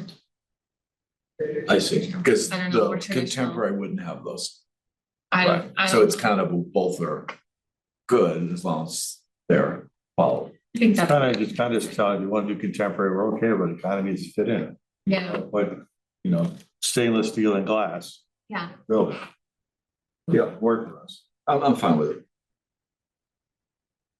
One thing we're gonna find is we might not, we don't have to get a lot of detail on site plan submissions. They're not committing to architecture at that time. They just have the SketchUp material turned on. They haven't paid their architects to design the design to that degree. So we're signaling what we're looking for, but we might not have the output. Maybe we can push them to give us a little more to go. I think we've been disappointed in the past at not having enough detail. I think we looked at what the site plan required, it required elevations. Yeah, but it does. You get a It required faceless elevation, so. There has to be some effort put in there. So does the elevation have to accurately depict the window trim? Down to whatever detail? No, I could just call it out a window. I think that's what we've seen. Right. We've seen some that are more detailed than others. And I've seen some that I know are not what the final building is gonna look like. And I'm not taking it to be the representation of the final building. Again, these are not codes, so you don't have to listen to any of them, at least we can push them in that direction That's and right. try. Has there been a site plan review that you all have seen recently where you really saw actually a rendering that would give you a sense whether or not it was gonna fit these? Yeah. That site plan? Yeah. Which one? The one on the corner is gonna be the lobby on the ground floor and the apartments in the back. I think 26. 176. Right, that was the existing building, right? Oh, the new building. For all those, if you're gonna tear all those down. Oh, the Main Street, the RDI building. Yeah. Did we really see a full rendering? No, it was We gotta give whatever. fancy pencil sketch. Right. Yeah, but it's very hard. I mean, I look at what I've seen of renderings now of that and a site plan, and they're very different. Yes. So I'm just kind of curious whether or not we get enough maybe this is what this will do We'll see. to allow us to have any sense of whether or not you're conforming or not, or whether you're, you know, going in our direction. I think we might have to pick our battles a little bit, say we need to see the primary public facade in more detail. Right. So that we can judge it accordingly. Yeah. But they need to be able to make changes too, if they cost or whatever. They hedge because they don't know what things are gonna cost and they can't commit to what screws they're gonna be using, each most for the building. So what does that say about 3A? Or again, the intent, we're passing over the intent, or? You will leave I think we'll leave it temporary there. I think this actually is just, let's get the tangible concrete. ideas. That's fine. Are the screws covered in here somewhere? I haven't, that's where I talked about. I do have screws, yeah. I just wanted to throw that out there because that's, in the back of my mind, I was just thinking about which of these are we gonna be able to really get into or not, but we'll back to that. All right, so facades along primary streets should be designed to reinforce continuous street wall with others visually aligned to define and frame the public realm.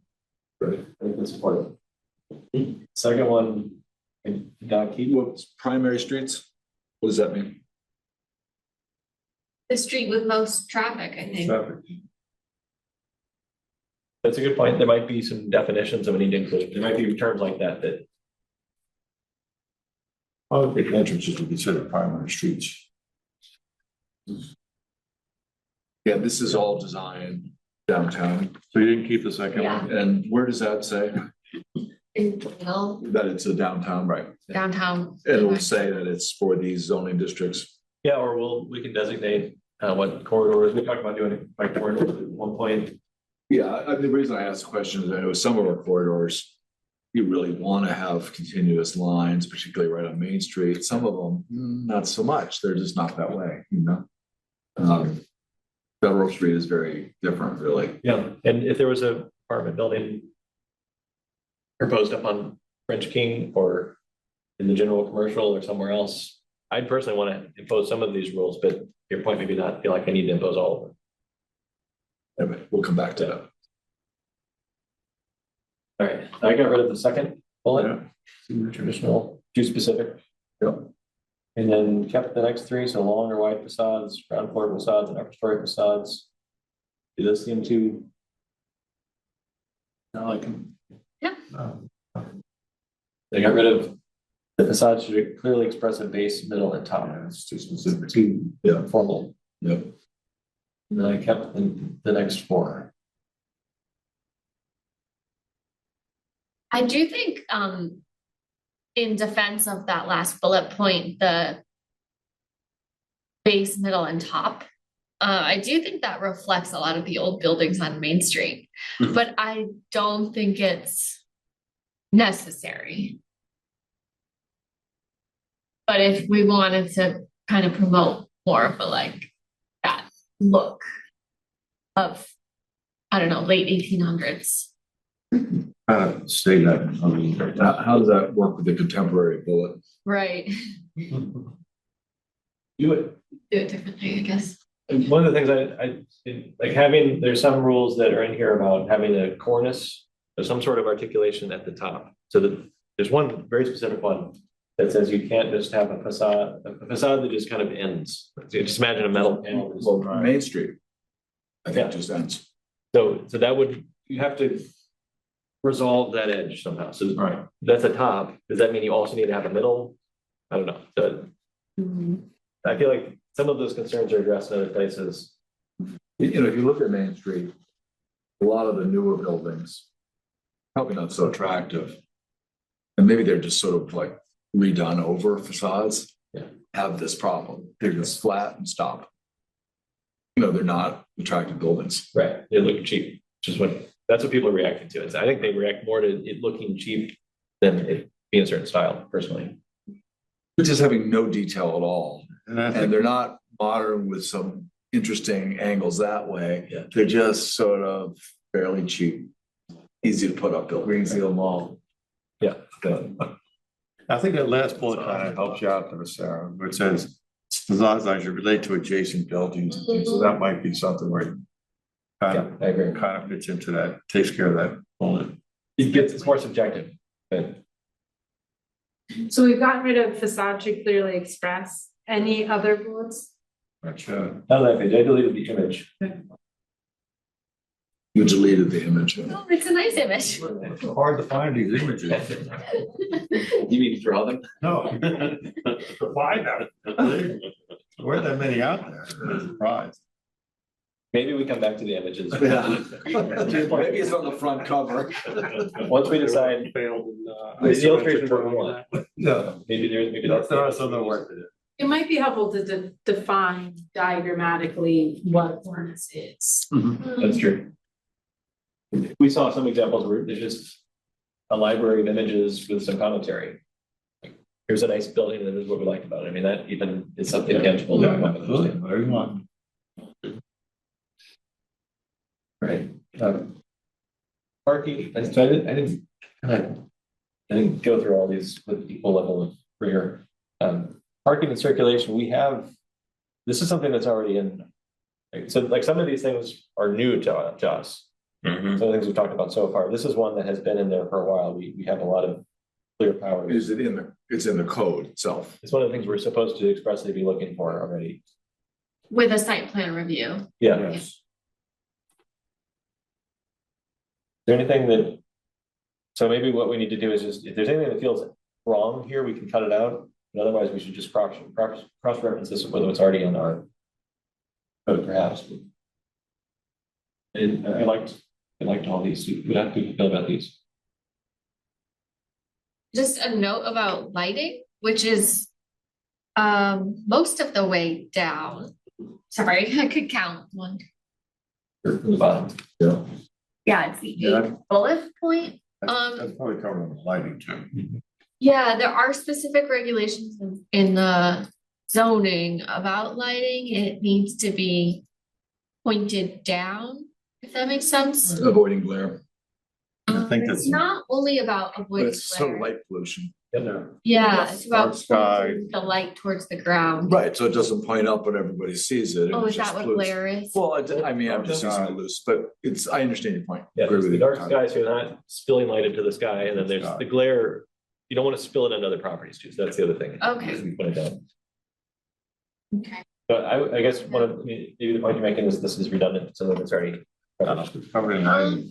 This might be wider than what the zoning says. Let's see if I can find it really quick. I don't know if I can. Oh, Ellen, Yeah, I don't know the lighting, there's a lot in parking, but I don't know if there's the language about minimizing curb cuts. In ours. Yeah,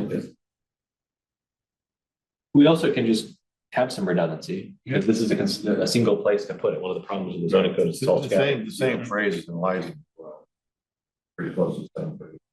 oh, this says a lighting plan shall be submitted as part of site plans. Wait, what is this under? I think it's. This is in parking requirements of zoning, site plans, lighting plan. It doesn't say what we're looking for in that lighting plan, it's just. I know we've made conditions in some of our, Right. basically anything that's come forward with a parking lot. It's been conditioned to be down, not abandoned. And there's a limit on the height of the posts. Okay, yeah. One thing I liked in the parking circulation was the last bullet. Parking design should flexibility. I don't know what it is. Basically, it's design your parking lot so that it can be redeveloped into something else later. If possible. Potential reductions in parking demand over time. And also shared parking of too. That too. Parking stayed pretty much intact. Yeah, so Yeah, I like that section. I like the whole thing though. It's all the time. so landscaping, I still was gonna mention our tree thing. Yeah. It is. And I don't know if they mentioned specific planting. They did. next. It's mostly maybe covered under this. I thought there was, so definitely trees, we can delete trees and just point to the tree guidelines. Okay. Because it's much more extensive. I wasn't sure about shrubs and plants and grasses. I don't know if you guys know anybody who. Regenerative design is an example of a landscape design firm, landscape architecture firm, I don't know which one in town that. Maybe there's a resource that could give us some, maybe not as extensive of a list as the Good Tree Committee, but As far What as should we be like looking shrubs for? and flowering plants, is that what you mean? yeah, if we could just pick the best, most viable and also attractive native plants that aren't trees. What's the name of the group? Regenerative design is just, I know them, Sebastian's on the Park Commission. Could we amend the tree plan to be a little broader? So that, Option. so it's all sitting there? That's a good idea, yeah. So that it becomes maybe the landscaping kind of. So I touch base with them and ask them up, please. We could, I don't, I think they would know enough about them. if they're willing to do it, yeah. Yeah, just tell them, to take a look at it and see if they think it's appropriate. I think it's, they can just. Or if they could, or they could look at. Incorporate it into the other one, yeah. Add amendment, There is reference to, I just came across this today, there is reference in the parking requirements, so that's 206.5 about landscaping that has specific references to native tree species. So as we reference the tree guidelines, we should also cross-reference that, make sure that those are consistent. There is reference also to shrubs within parking lots. Or if it's true, or mentioning shrubs, or just saying should put shrubs. Shrubs, ground covers, and perennials used below shade trees within parking lots should be of species able to withstand the harsh conditions, so Okay. a good amount of language. And we're currently in landscaping, which is. Landscaping overall, not just parking lots, I believe. That's just landscaping, job, right, good. Okay, so the idea there is to Uh-huh. find somebody to help us. Expand the tree guidelines to other plants. We should reach out to them first, right? Just in there. Yeah, But this is more of a tree guide than it is landscaping. which one? I mean, this whole section 5. It's more of a guide on what to use. Well, it has Yeah. native shrubs, Oh, Yeah. you mean it's like it's. plants and Well, I'm grass. saying, I mean, are we trying to encourage them to use landscaping and blah, blah, blah? This is sort of saying, if you do landscaping, use these kinds of trees, all of which are really in our tree guide. So I'm just wondering if there's something a little stronger about what we expect in landscaping. Yeah, and then there's the key guidelines at the top. There's only 5. Can tell you a little bit more about what should be Right. doing with these things. Is that, Oh, sorry to interrupt. I don't think there's anything wrong with these key guidelines. I do think if we circle back to the Greenfield Tree Committee, they have done a lot of mapping, studies and everything of the tree cover specifically on Main Street. So they might have a lot more like knowledge to add to this. So it might be worth like emailing and just saying, Take a look at this section. explaining the situation and seeing if they have some resources for us to inform us, or if they might. Is there a contact? If someone can tell me a contact, I'd be glad to forward them the document. Ask them for their input. No problem. Margot could be the person, Margot Jones.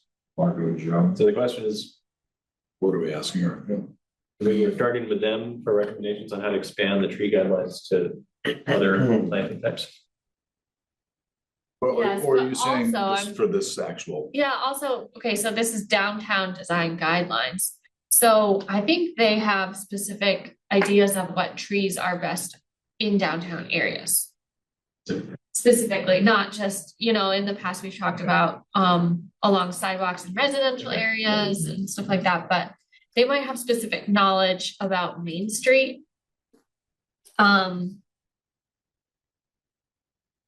And maybe Federal Street in particular about what kind of trees are best.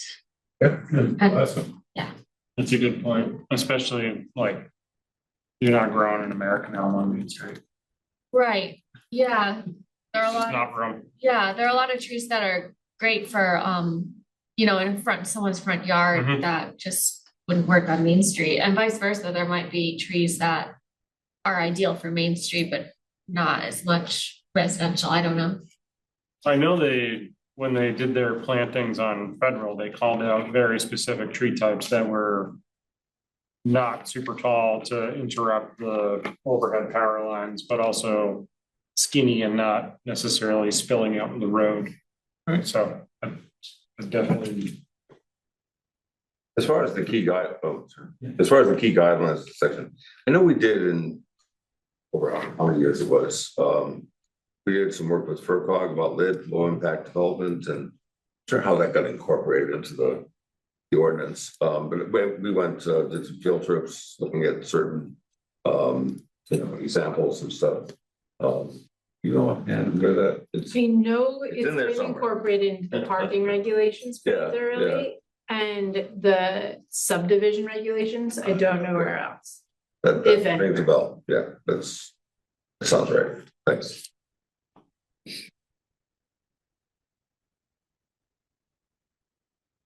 All right, keep going. Zero colors.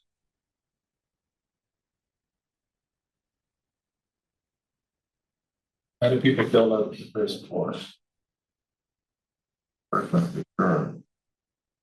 Yeah, first one's great.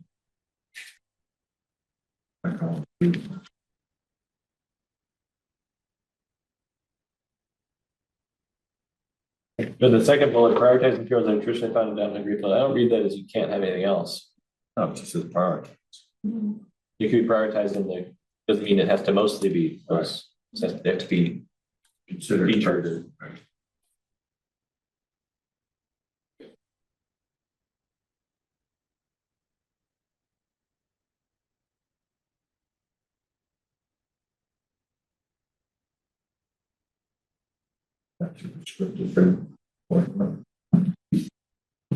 I'll tell you what to do. I think it's, Okay, I'm fine with it, but it's you could read it as quality controls. If you're gonna change materials in a facade, you're doing it it's functional, not visual, yeah. Okay. It's because you're at a different, it's telling you something about the architecture, it isn't just because you wanted to have some arbitrary. I think by me. Sound like the beams. yeah, so. I got rid of the first one on the next page. Put the Y. So keep the 4 Yeah, on page each 4. one. I think because it was redundant, maybe. Is the first bullet on the next page, assuming, When you say the next page, what's the bullet you're talking about? talking about, Ground floor materials. It's not, I'm looking at different I'm sorry. formatting, so, ground floor materials should be visually. Oh, yeah, no, mine, you know. That really means. Should substantial pedestrian oriented. Yeah, I guess it feels redundant. We've talked about quality materials and durability already. visually substantial, it's interesting, for instance, yeah, I think you could strike that. not invisible. Okay, so let's strike that one. Strike that. Upper story materials should complement rather than overwhelm the building base, should maintain consistent proportions. I kept that one, but I don't really understand it.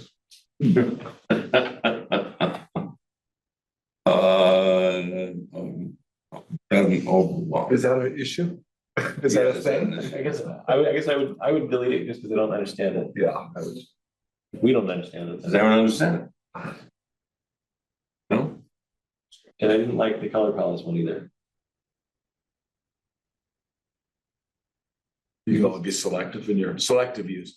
I feel like, so the color palettes one, I struck because I felt the accent colors one covered it better, but I don't think you should prohibit a bright color, you just need to use it selectively. The bright red on the front of the fire station. So strike color and then keep the accents. Yeah. Accent should keep right highly reflective. Yeah. Glow in the dark. And I get rid of materials and colors should be coordinated across adjacent facades. You like that? I did not like that one, I did not like that one. I think it's too prescriptive, there are other ways you can coordinate with buildings next to you. And simply with colors and materials. And then the last one I kept, Is everyone else okay with cutting it? Yeah, sure. Okay. the last one was another one like the previous section, if you're gonna get contemporary, you need to do it as well. Okay. For the record, before we move on, did we do anything with the plans to avoid native flowering plants and grasses, native shrubs, native trees? I was gonna communicate with Margot Jones. To review that, Review that section, Okay. get their input, and see if they want to try and incorporate that into their tree guidelines. Got it, okay. Because Tara mentioned they may have more information on what works downtown, they've done a study, and just to get their input. I needed some kind of contact or Margot, but I mean, Okay, thank you. And that's as far as I got. That was being rigorous. for material. That's when I started to feel like these are all sort of going together a little bit. So one thing we could do is go through these next sections and identify things that we feel are new. What's an additive idea that Right. we haven't seen before? Just a phrase version of something else. Well, it's been mentioned besides. But in 6A, are there some people who like, we should highlight and maybe throw on our? He seems to be all duplicative of what's already been said.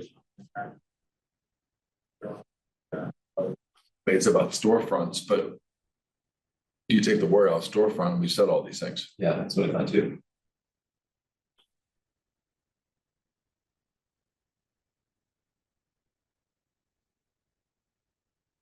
The strike from, we can get rid of How about the section? We strike the section. strike the section. Yeah, I think we can. Lighting. Did you want to strike your nice picture there? I like the picture. The picture's nice. We move this moves over. What about the next to last, or as I say, penultimate bullet under storefront materials?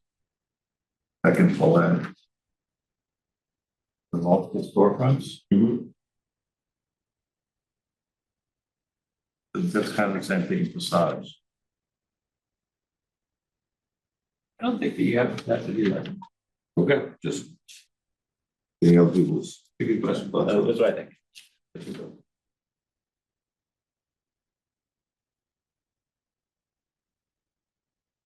I mean, they can be appealed to me when it's a block and there's some coordination, but there's also some individuality. But yeah, don't want to be too restrictive. But it's here in facade, it says, facade design should relate to adjacent buildings, reinforcing block level cohesion, while allowing individual buildings to maintain distinct identities. So that's under facades. No, but this is a single building. Well, that's a single, it does say single block. Okay, I'll drop We it. could keep it, George, and then see if it, let's keep that second to last one. And I mean, what the next thing we need to do is just put all these in the same group and then look at them again, maybe next time. Yeah. And then we might say, hey, all right, that's actually redundant, or maybe it is important, I'll ask for a project specifically. But we'll hold that one for them. Yeah, that's the one that survives. Harry Potter. All right, lighting. I like it all.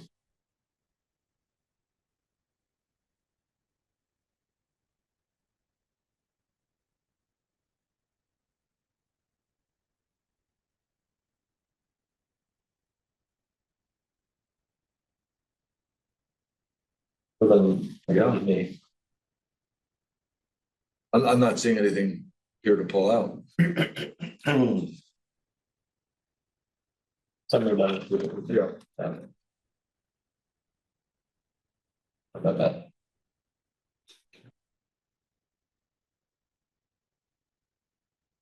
All right, lighting, okay. I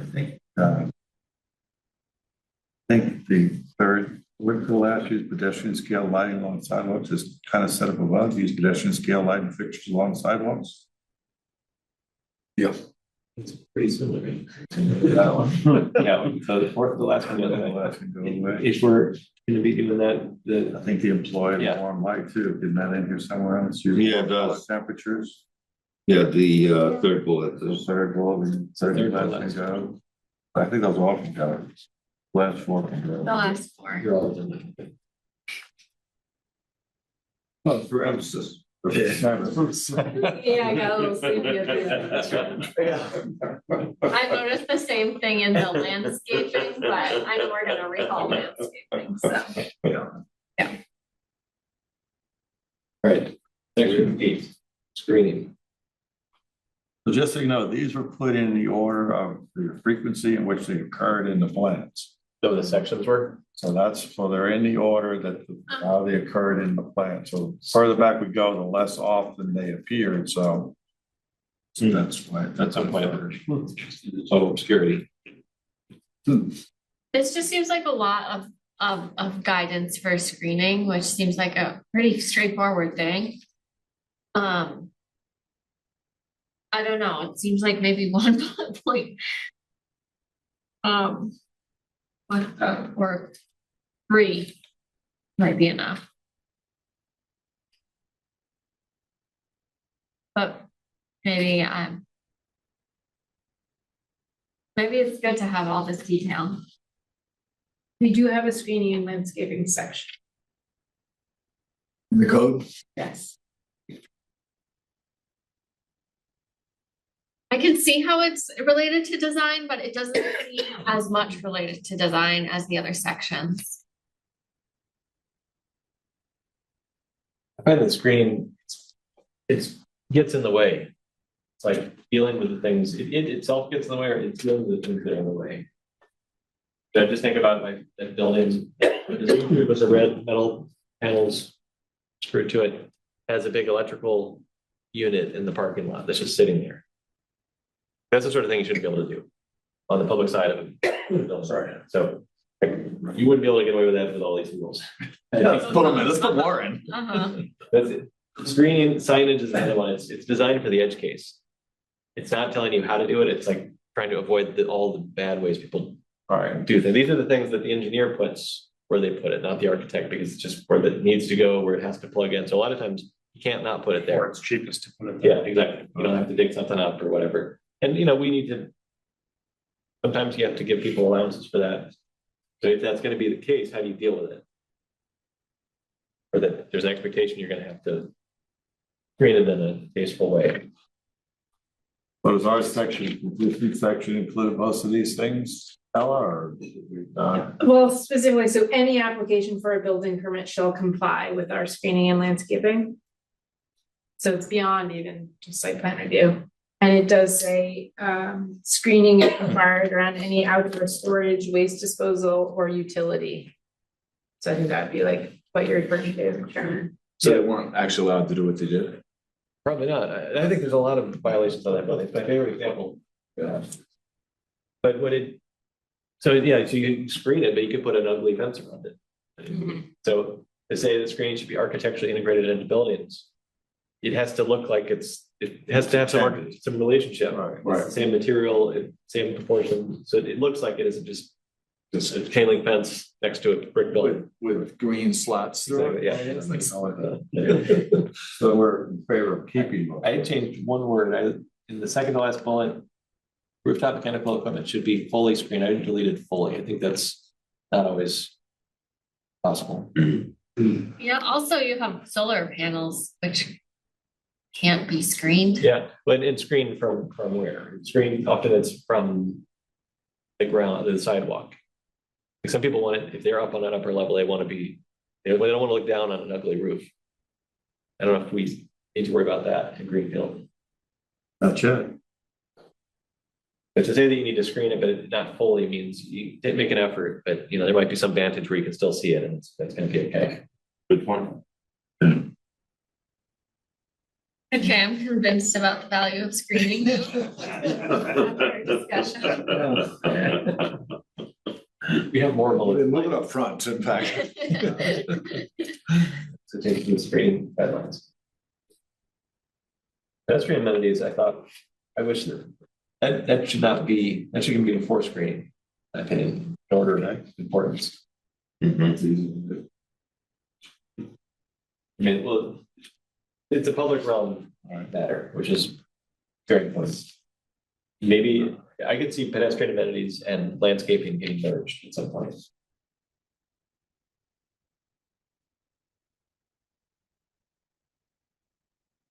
Are we considering the order being any? Of the bullets.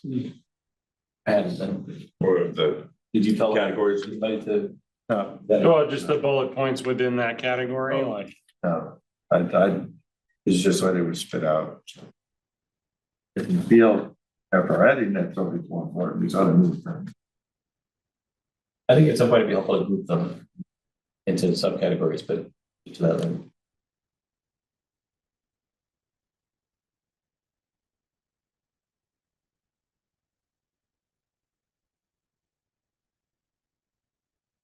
I just have a comment about the seating. I don't know if seating is something that like developers or builders would really provide.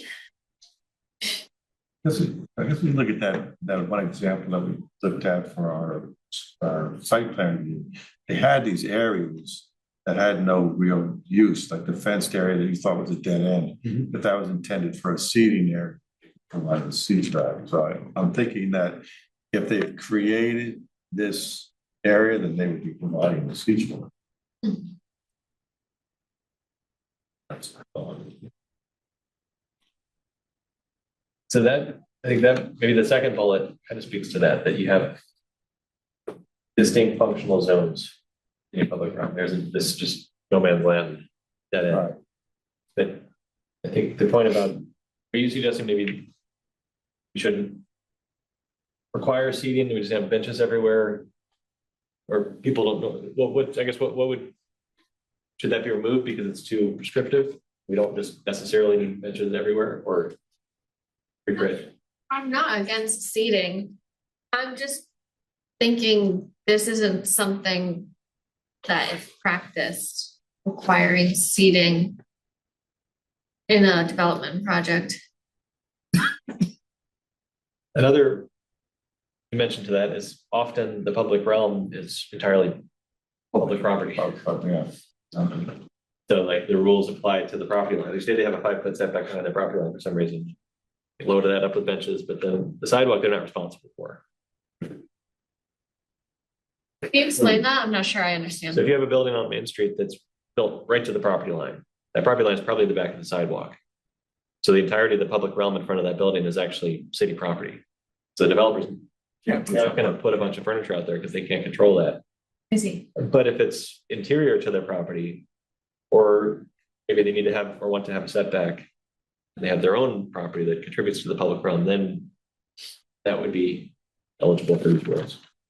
That's, We're not looking at setbacks on the main streets, are we?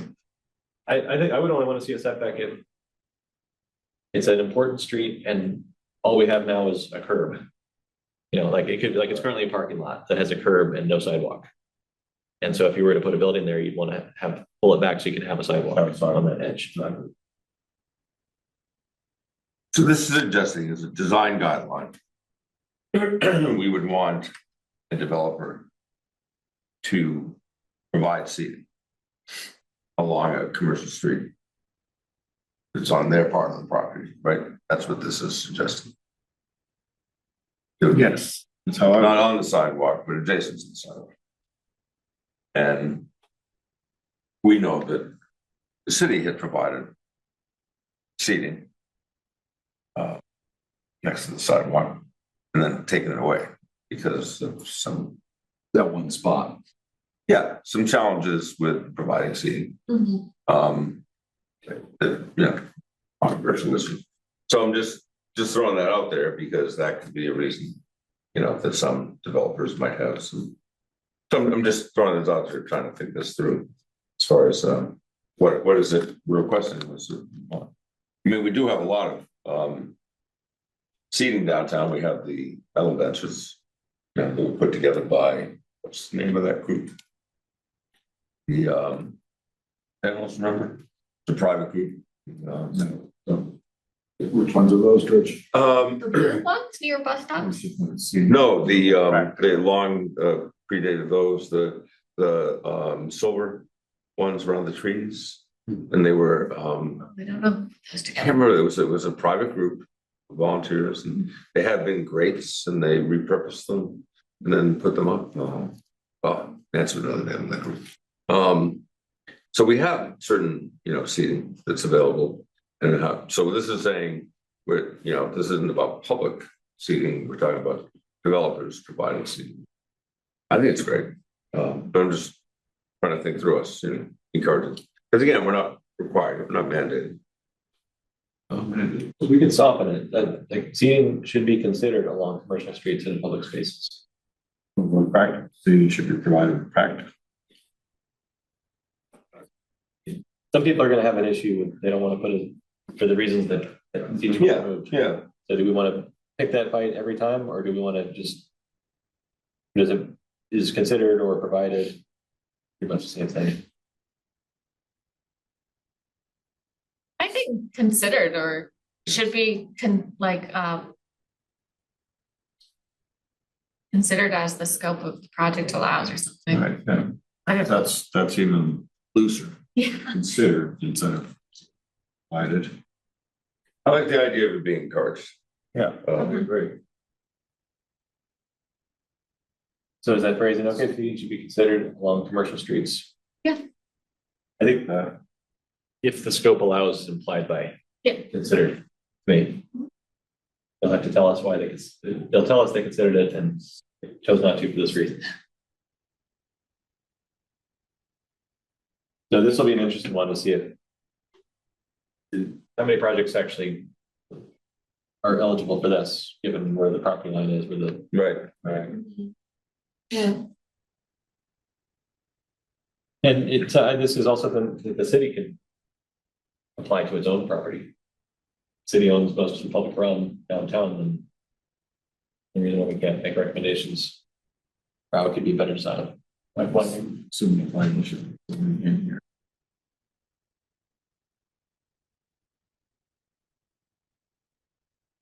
Figure out the pedestrian scale lighting. Yeah, does that belong in the lighting section? I mentioned. Yeah. I can go. Okay, so the spell lighting goes away.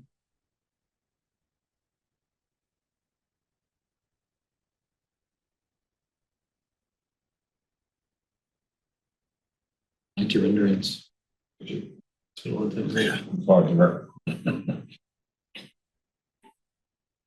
Now this, onto, well, I don't know what page it is, but when it talks about pedestrian crossings, it's talking about raised crossings. This isn't stuff that this is design guidelines for a developer, right? This is. A raised crossing could be across a parking lot. That's true. The idea there is that I stand corrected. like that's usually, that's best practice if you have a curb cut. Yep. No, it's the pedestrian plan that dominates. The car has to go up on the sidewalk, not the pedestrian stepping into the road.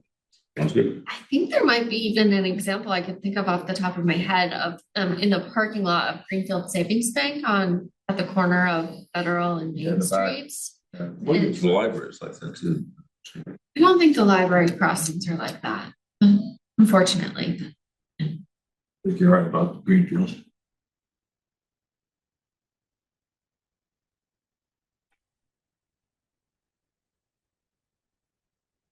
The photo following this, I want to go.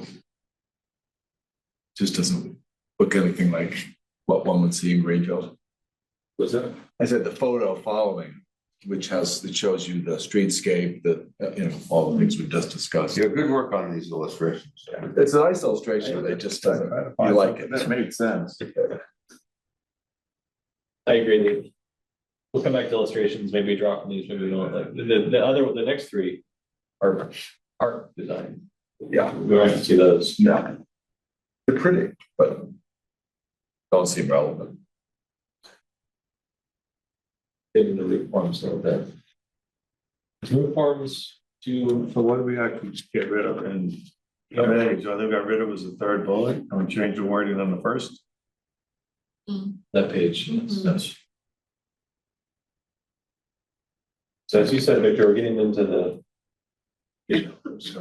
Those, This is not the low hanging fruit. yeah, No. it's root forms. Anyone excited about root forms? I mean, I don't know anything about roofs. think the third one is one of the ones you mentioned earlier, though, right? Yep. Should be designed division, so the first one's no use, the second one, the third one we need to incorporate somewhere, right? Is anyone else around when they redid the roof of the building right next to us here? Right next to us? Oh, not right next to the city hall. Oh, next They to City Hall. redid that. Oh, They the art- redid that. The arts block.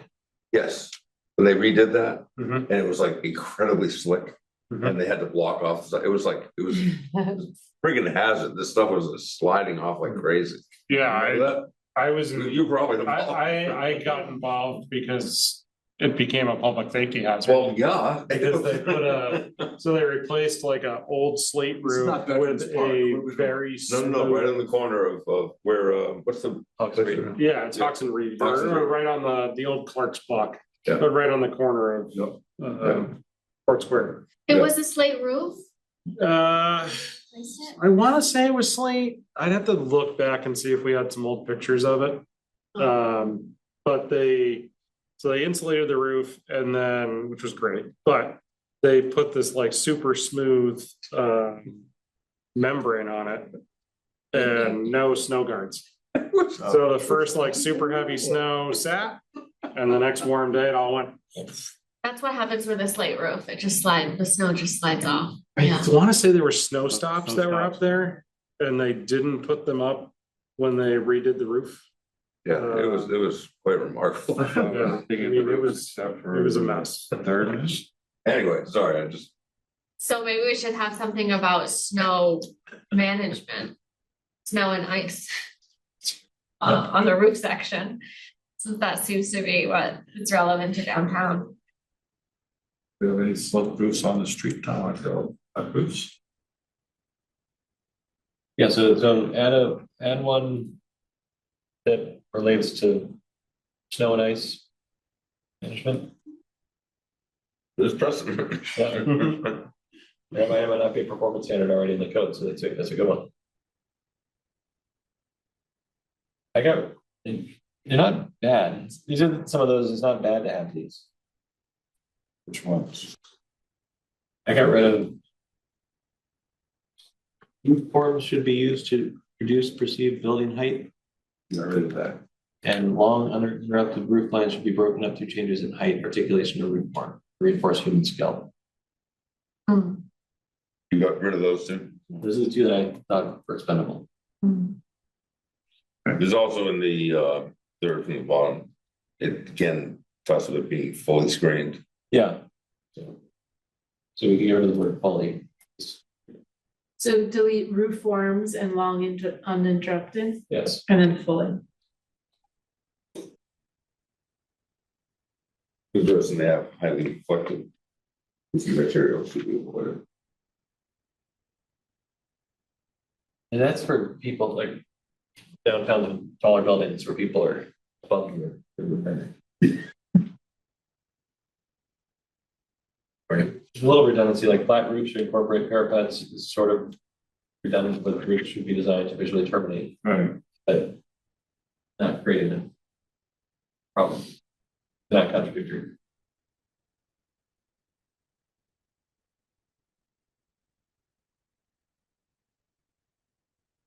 It's a stretch to call that image a roof form diagram.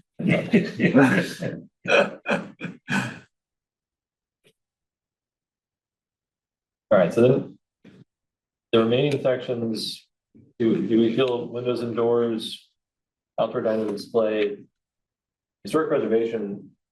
I guess, well, let's talk about the first two first. So is windows and doors something we need to talk about? Anything in there that people thought was important to? I think it's covered in other ways. We say the facade, that includes the windows. We've said it a couple of times that it needs to, be consistent, promote pedestrian scales. I think that's already been said. Yeah. Oh, the same way. I think so too. It talks about large expanse of black wall or. Yeah. To raise the It's placement. said in other ways. Yeah, certainly the entrances and the recesses and all that stuff. Blank walls, And outdoor dining? gonna be redundant with Or pedestrian amenities. or amenities, right, yeah.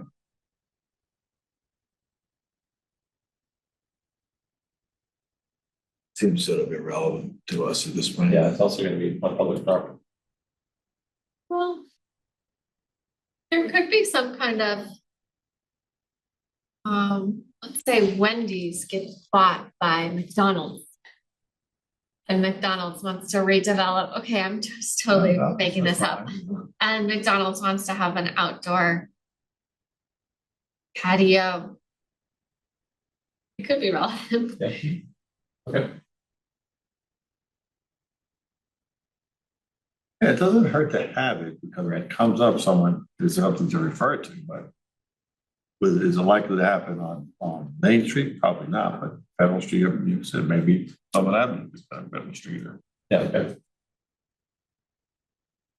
I think it hurts. Yeah, so that's an example of where the seating is on the property. It's Yeah, not the sidewalk next to it. So maybe this is not a Main Street thing as much as it's a, downtown. I mean, that's considered downtown, right? we'll see. But yes, I think so. I would consider it downtown because it's within 2 blocks. Well, I don't know if it's within 2 blocks. It's very, very close, within a half mile of Main Street. So.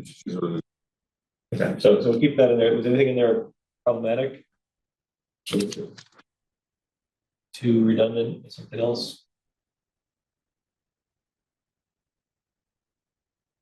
I think they're pretty good.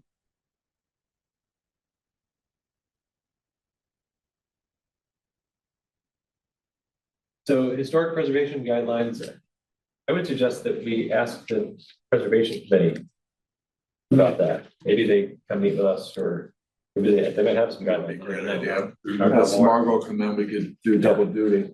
Not aware of it. I actually think it's not, so the CPC, it's not really like, they don't specialize in historical. So I think You're there's, talking about the community preservation? Historic, there's There's an historic. there's a historical commission. That's what I thought you were referring to. Is that what I said? That's what I meant to say. Oh, Yeah, okay, that's Margot. Yes, the historical commission. Yes, Okay, yeah. just clarifying. Yeah. thank you. Yeah, that would be the folks. to Oh, reach out to. preservation committee, that's what I said, and that's definitely not. Okay. Right, that's a totally different It's a scope thing. of, Yeah, it's yeah, Victor's they world. don't, Okay. yeah. Thank you. He thought he was getting into the I historical gotta preservation. still vote on that. Very easy, moral. So it would be interesting, to yes, if Margot represents that group. Margot does that one as well? Yeah. Oh, she's on the historical. She's the chair. She's the chair. She's the chair of historical entry. It's your committee. Right. Not yours. Yeah, planning department. Maybe we should just have Check them 2 do the whole boxes in. thing, Yeah, rather than picking it apart right now. We're gonna do that. Yeah, no, I'll talk to her about both. of them. it's a potential point of conflict. If they- And it seems weird for us to be going in this without having consulted them. Yeah. Just. A point of conflict, can you explain that more? If we're encouraging things that they're discouraging. Okay. In their vision for downtown and what they think is appropriate or should be encouraged or not. Because downtown is a historical The first district. Yeah, Yeah. What abuts it, or part of it is historic. she was saying, we had a citizens academy meeting.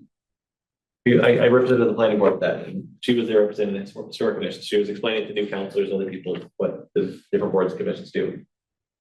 And it sounds like a lot of downtown Greenfield is historic, it's designated historic. Or the whole thing is, It's not the whole thing. okay, There's a East Main Historic District. I think that's the one that touches it the closest, I remember. I was looking at this because we were playing around with trying to preserve the piece of the church. You know, and that technically actually abutted the district. It wasn't in it, but it was close enough kind of. thing. So I don't think it goes all the way down. But like Margaret was said, since it abuts the historic district, we would like to have, you know, some say about it. So, I mean, I think practically they should have some, they should have some. and do they feel they have jurisdiction over new buildings, or is it just renovations of historic buildings? Oh, that's. But, I think there's probably some spillover in both directions. Yeah. From a regulatory perspective, their main regulatory power is demolition delay, it's not review. yeah, okay. So Ella, what would you suggest is the best way to interface with them, given what their meetings are and which things they do? They meet monthly. I think reaching out to Margot makes the most sense. There's a contact info. Who does that? Do we, Victor does that? Or he could? That's fine I'm with- volunteering to do it. Yeah, I'm Yeah. fine with that. Okay, They meet monthly and Margot designs the agenda. Actually, Chief of Staff Aaron Onhalt is usually the staffer who attends those meetings rather than me, but, I think that. Margot's the neighbor, the one.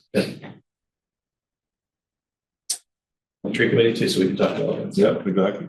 Okay, well, check in with her. Right. Feel free to copy me if you want, because I can help. Yeah, coordinate. well, Just you. Oh, yeah, right. So, Who made it?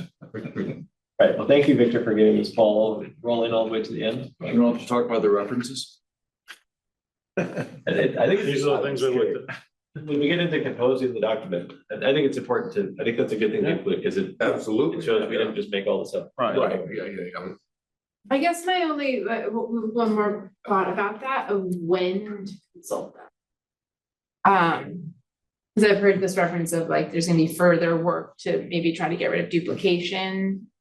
Or I think it might be worthwhile to further streamline this to make it as effective as possible. Okay, so give them something to react to as opposed to, Well, that's up for the board to consider. Yeah, do you wait to ask the commission to review a maybe future draft? Or do you think it's ready for, this is your first draft, you want the commission to? I think all we're asking is this section, more or less. I mean, we could ask him on the whole thing, because. I was just gonna ask her to look at the landscape and say, like, this is what we've come up.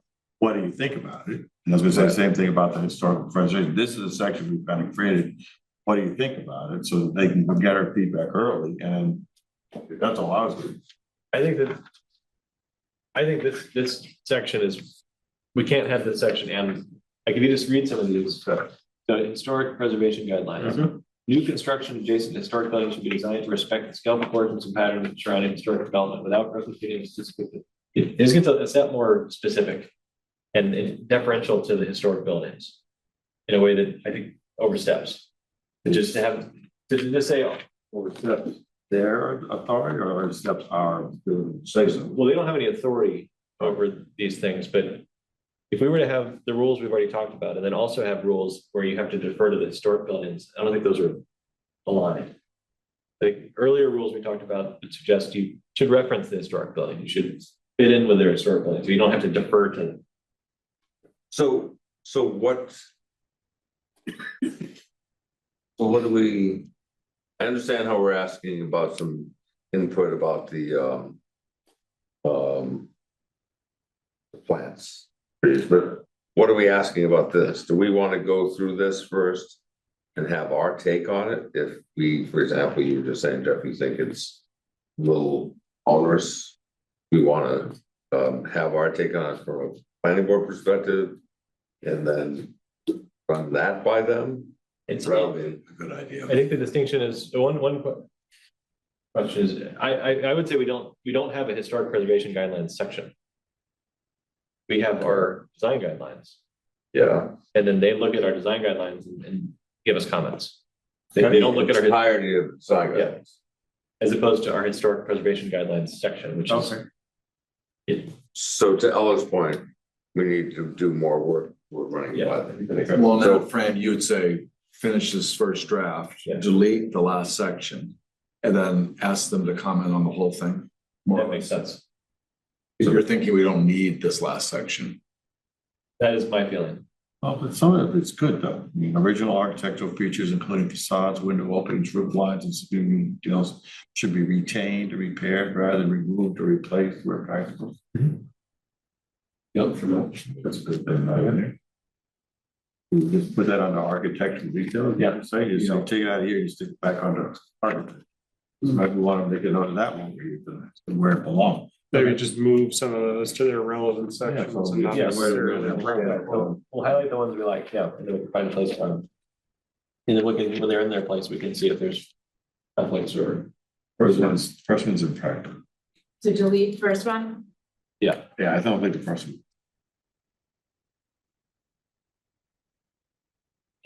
Why are you saying that? Victor? Because it's not really a design issue. I don't think we can tell people that buildings should be preserved and reused. Or something like that. I Because mean, don't I think we have it in could a say bylaw. we're trying to preserve the, I don't old think a buildings guideline can downtown. say that someone has to do something. doesn't say it has to. It should, so that's pretty close. That's like saying, yeah, we want to redo the walls. Okay, we can't tear Wilson's down. Well, it says historic buildings should be preserved. I mean, I'm honestly for that. I have an issue with that. I mean, it's different to say you shouldn't build a modern one next to it and blah, blah, blah, but you know, I think our goal is try to preserve them. We don't have the power to say you can't turn it, demolish it, Is that something, but maybe it's not a design I issue. guess, if we're thinking about this as a site plan review exercise, no one's gonna come to us and say, I have this historic building, should I tear it down or not? No, It's more if they're doing something to it. what they're gonna do is go to the historic commission and get a hold and have a conversation, and that's where that all plays out. That's my feeling, yeah. Not here. So like Victor, what you're saying is, it's more if they're gonna do something to a historic building. What are the limits? Right, what is the guidance? Yeah. Guidance. That makes sense. The second one speaks to that, Yeah. that is just the third one. Yeah. I like the third one. I don't like the fourth one.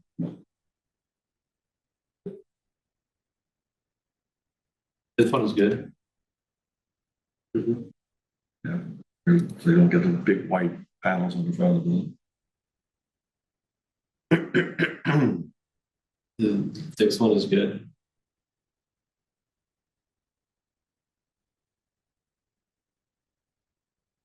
I understand this. Additions to historic buildings doesn't make any sense to me.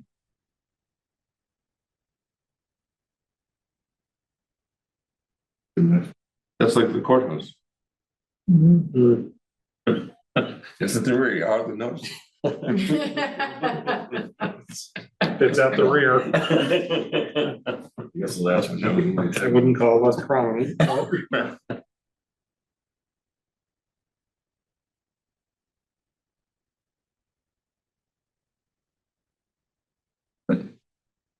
So what did we get? We got four soon, we got 2, 3, 5, 6, 8, 9. We're keeping the last one. Is the last one a requirement already? Do you have to if you're in a historic district, or is this still? So it says should, so my guess is not, but this is AI generated, so I don't know. It's where historic districts where individually significant buildings are present. What does that mean? Like nearby, Right, or is it the building you're working on? yeah. I would strike it because it's gray. We don't understand. It's both vague and extremely specific. at the same time. Yeah. All right, so you got all these, you think to. So which ones do we keep in? I think they're fitting to our 3, 5, 6, and 8. And it's all the more reason to have a broad architectural category. Yeah, right. This can fit into it. All in agreement on this? Yeah, like it. So as far as the historic commission, we're not ready. We want to have this more cleaned up. That's right. I'm gonna do the same for the trees then, or can I go to? You might as well. Let's wait. Wait, got it. So we're gonna get what we can come up with together, and then we'll get reactions in a few different areas.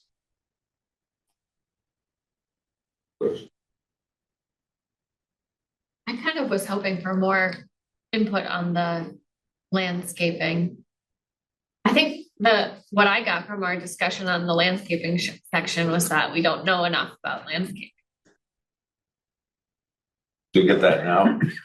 Yeah, that's what I'm suggesting. I is that can we see that. Yep. Reach Okay. out to just tree committee, Greenfield Tree Committee. Just that side of Margot's burn, correct? And I if mean, you we do, already in a conversation with them around this stuff, so. if you do want to ask, maybe say ask Margot, just mention that part in the future. Right. We want her and like the input of the historical commission. Well, do you want, I was gonna go ahead and say, we've came, this is something we work on. Do you think of a way to incorporate this into your tree guidelines design, or should it be a separate thing? 'Cause I thought that was, then all we have to do is reference her guidelines, but I think we want to do that. That's what I was. downtown specific guidelines and the tree guidelines? Is that what you're saying? Well, does it have to be downtown specific, or it can just be part of the guide? I guess it's.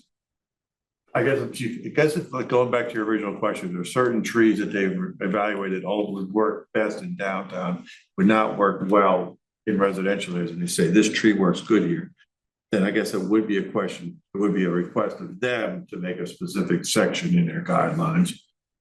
Or if she just wants to leave it with us and say, these are the trees will work, for us to leave in our guidelines. But that was also the question. Ask her what she thought. Yeah, so we're asking her for more specific. Yeah, do they have more specific guidance when we're talking, there's some Right. very specific streets that have very specific conditions. Right. Would they add some detail to address those? And are we asking them about shrubs?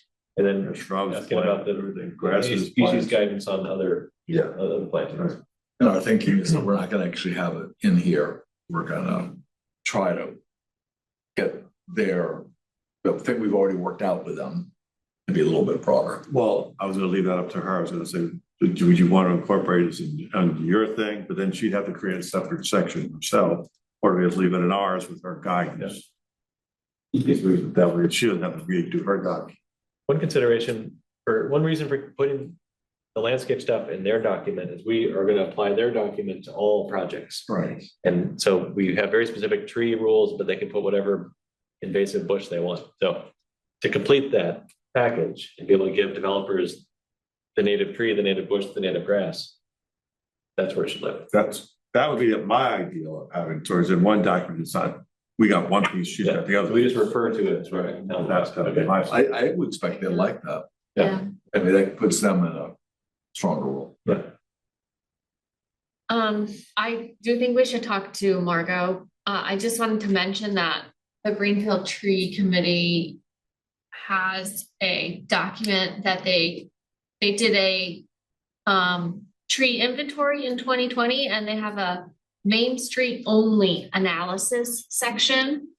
That's 2 pages that talks about the different species currently found on Main Street and the condition of the trees and future planting guidelines for specific to Main Street. So they might already have it. Maybe they could update that. No, yeah, they've done the guidelines since then, but that is a great place. Maybe they can just simply update that or. Or we could take the future part of that and sort of incorporate this as a future document. Or use that as a guideline. Yeah. I'll talk to her. Okay, thank you.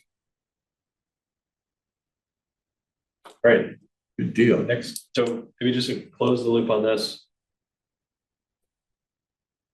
How do we, I think we were all, multiples of us were taking notes. Helpful to have the red line last time was, did David put that together? Put that together?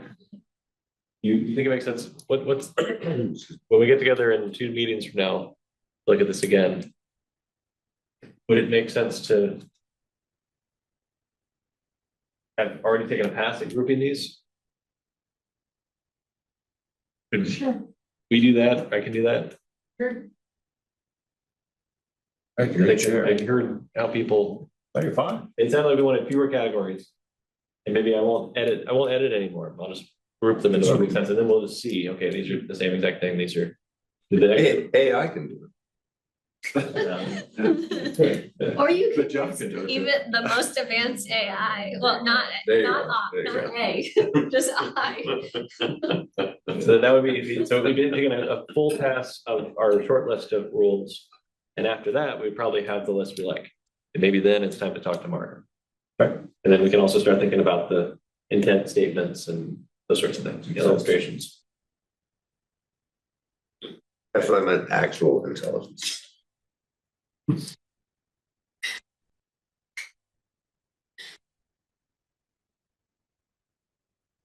All right, next meeting is April 2nd. At the police station. That's at City Hall, right? You never know. So these are always gonna be here, that's the idea. There is a conflict at City Hall on the That's third right. And we're Wednesday. gonna go with the same, that's what we decided.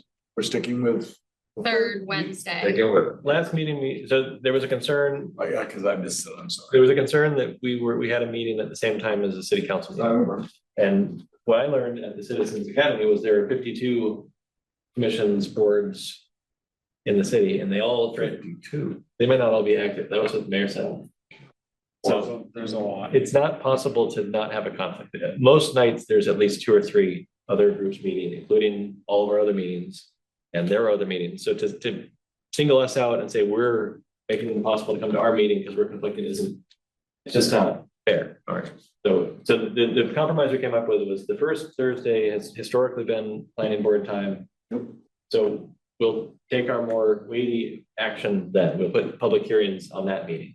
This is our working session. It's a little more acceptable that people, that are gonna have a conflict. will be okay with So that. we're on for the 15th?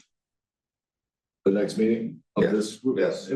Oh, No, April 2nd.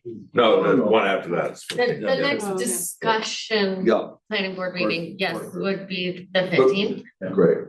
Maybe the argument is we're more special than some of the others. I would warn Yeah. to the council. And they're always at 6 now, these ones? Yeah, I'm actually gonna be out of town that day.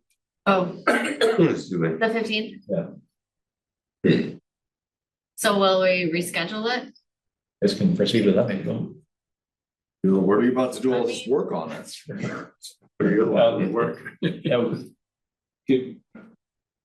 April's. We could proceed without you. How about the That would, 14th? that would be the normal thing to do. This is kind of a working session, though, which maybe it's helpful for speaker. I would like to be here, but I'm gonna miss meetings now and then. I mean, Yes. meetings- Are you out the whole time or is that just one day? I'm gone Tuesday to Friday, Tuesday to Thursday. That week. And then the next week is spring break, but I don't think we're going anywhere. 13th, Monday? Oh. I'm around Monday. I won't be able to attend, but Oh, right. I think that's okay. No, it's not a great time. 13th, Monday the 13th. It's good. I'm fine with that. Well, but Ella can't be here. yeah, you can have it without me. I guess, it was very helpful to have you here for these other items. So do we expect, how busy is our agenda looking? So April 2nd, there are some new things. No more memos. April 2nd, 2 interesting presentations. One by FERCog, Franklin Regional Council of Governments, has received a grant a while ago to model the river corridor and the potential movement of the river and in terms of threat to structures and people. So they're gonna- Because of changing or just in general? natural fluvial motion. Yeah, rivers move. Right, And with more intense precipitation events, Right. they'll likely move more, but so they've done modeling of that, and they were going originally to help us draft a ordinance potentially to cover that projected corridor. Oh. That scope has been amended to include presentations to the planning board and an action plan. So they're gonna present and initiate that discussion. In relation to that, I've invited the Open Space Task Force, which is a subcommittee of Sustainable Greenfields Implementation Committee, to present on their mapped priority parcels to conserve in Greenfield, because I think they are actively working on that and starting to plan for community engagement around that.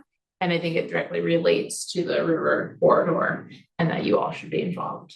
So those are 2 presentations and discussions. I don't think I have anything else, but then there's some continued agenda items from this. So homework to look into, would a shelter require a site plan review without any zoning amendments? Should we That's it. wait till the second to decide if we should just go with the 15th? So, Why don't you just go with it, because that's, I'll have contributed my thoughts in the form of my groupings. And you guys edit that and start thinking about the intent statements. I do think, your role is distinct as planner. So you being here is Different than any one of us more missing. crucial, Yeah. yeah, than one of us. That's Yeah, why we makes have 7 of us. Yeah, we And the have, vice chair. we have a perfect vice chair that will, Yeah. I think that's great, okay, so good. You feel comfortable doing that in that role, Jerry? We'll see. All right. I got the number of the constable. Yeah, he's. constable. Do you have, are you serious? You have the number of the constable? Are Were you the one that asked last time? Yeah. Somebody told us. Yeah. Who asked that? You asked that. Yeah. Yes, well, because a constable, we could call the constable I to just thought that was so call funny. on the constable to perform their role if needed. I did In the meeting, with all, with Yeah, I the. asked him when he got. Crazy, Oh, okay. People- So, okay, well, we can stop. Motion to adjourn. So move. Second. All in favor? Aye. Great. Thank you. Thank you. Thank you. Hey, Gus. Thank you all. Thank you. A long meeting. All right. What a long day. Yeah.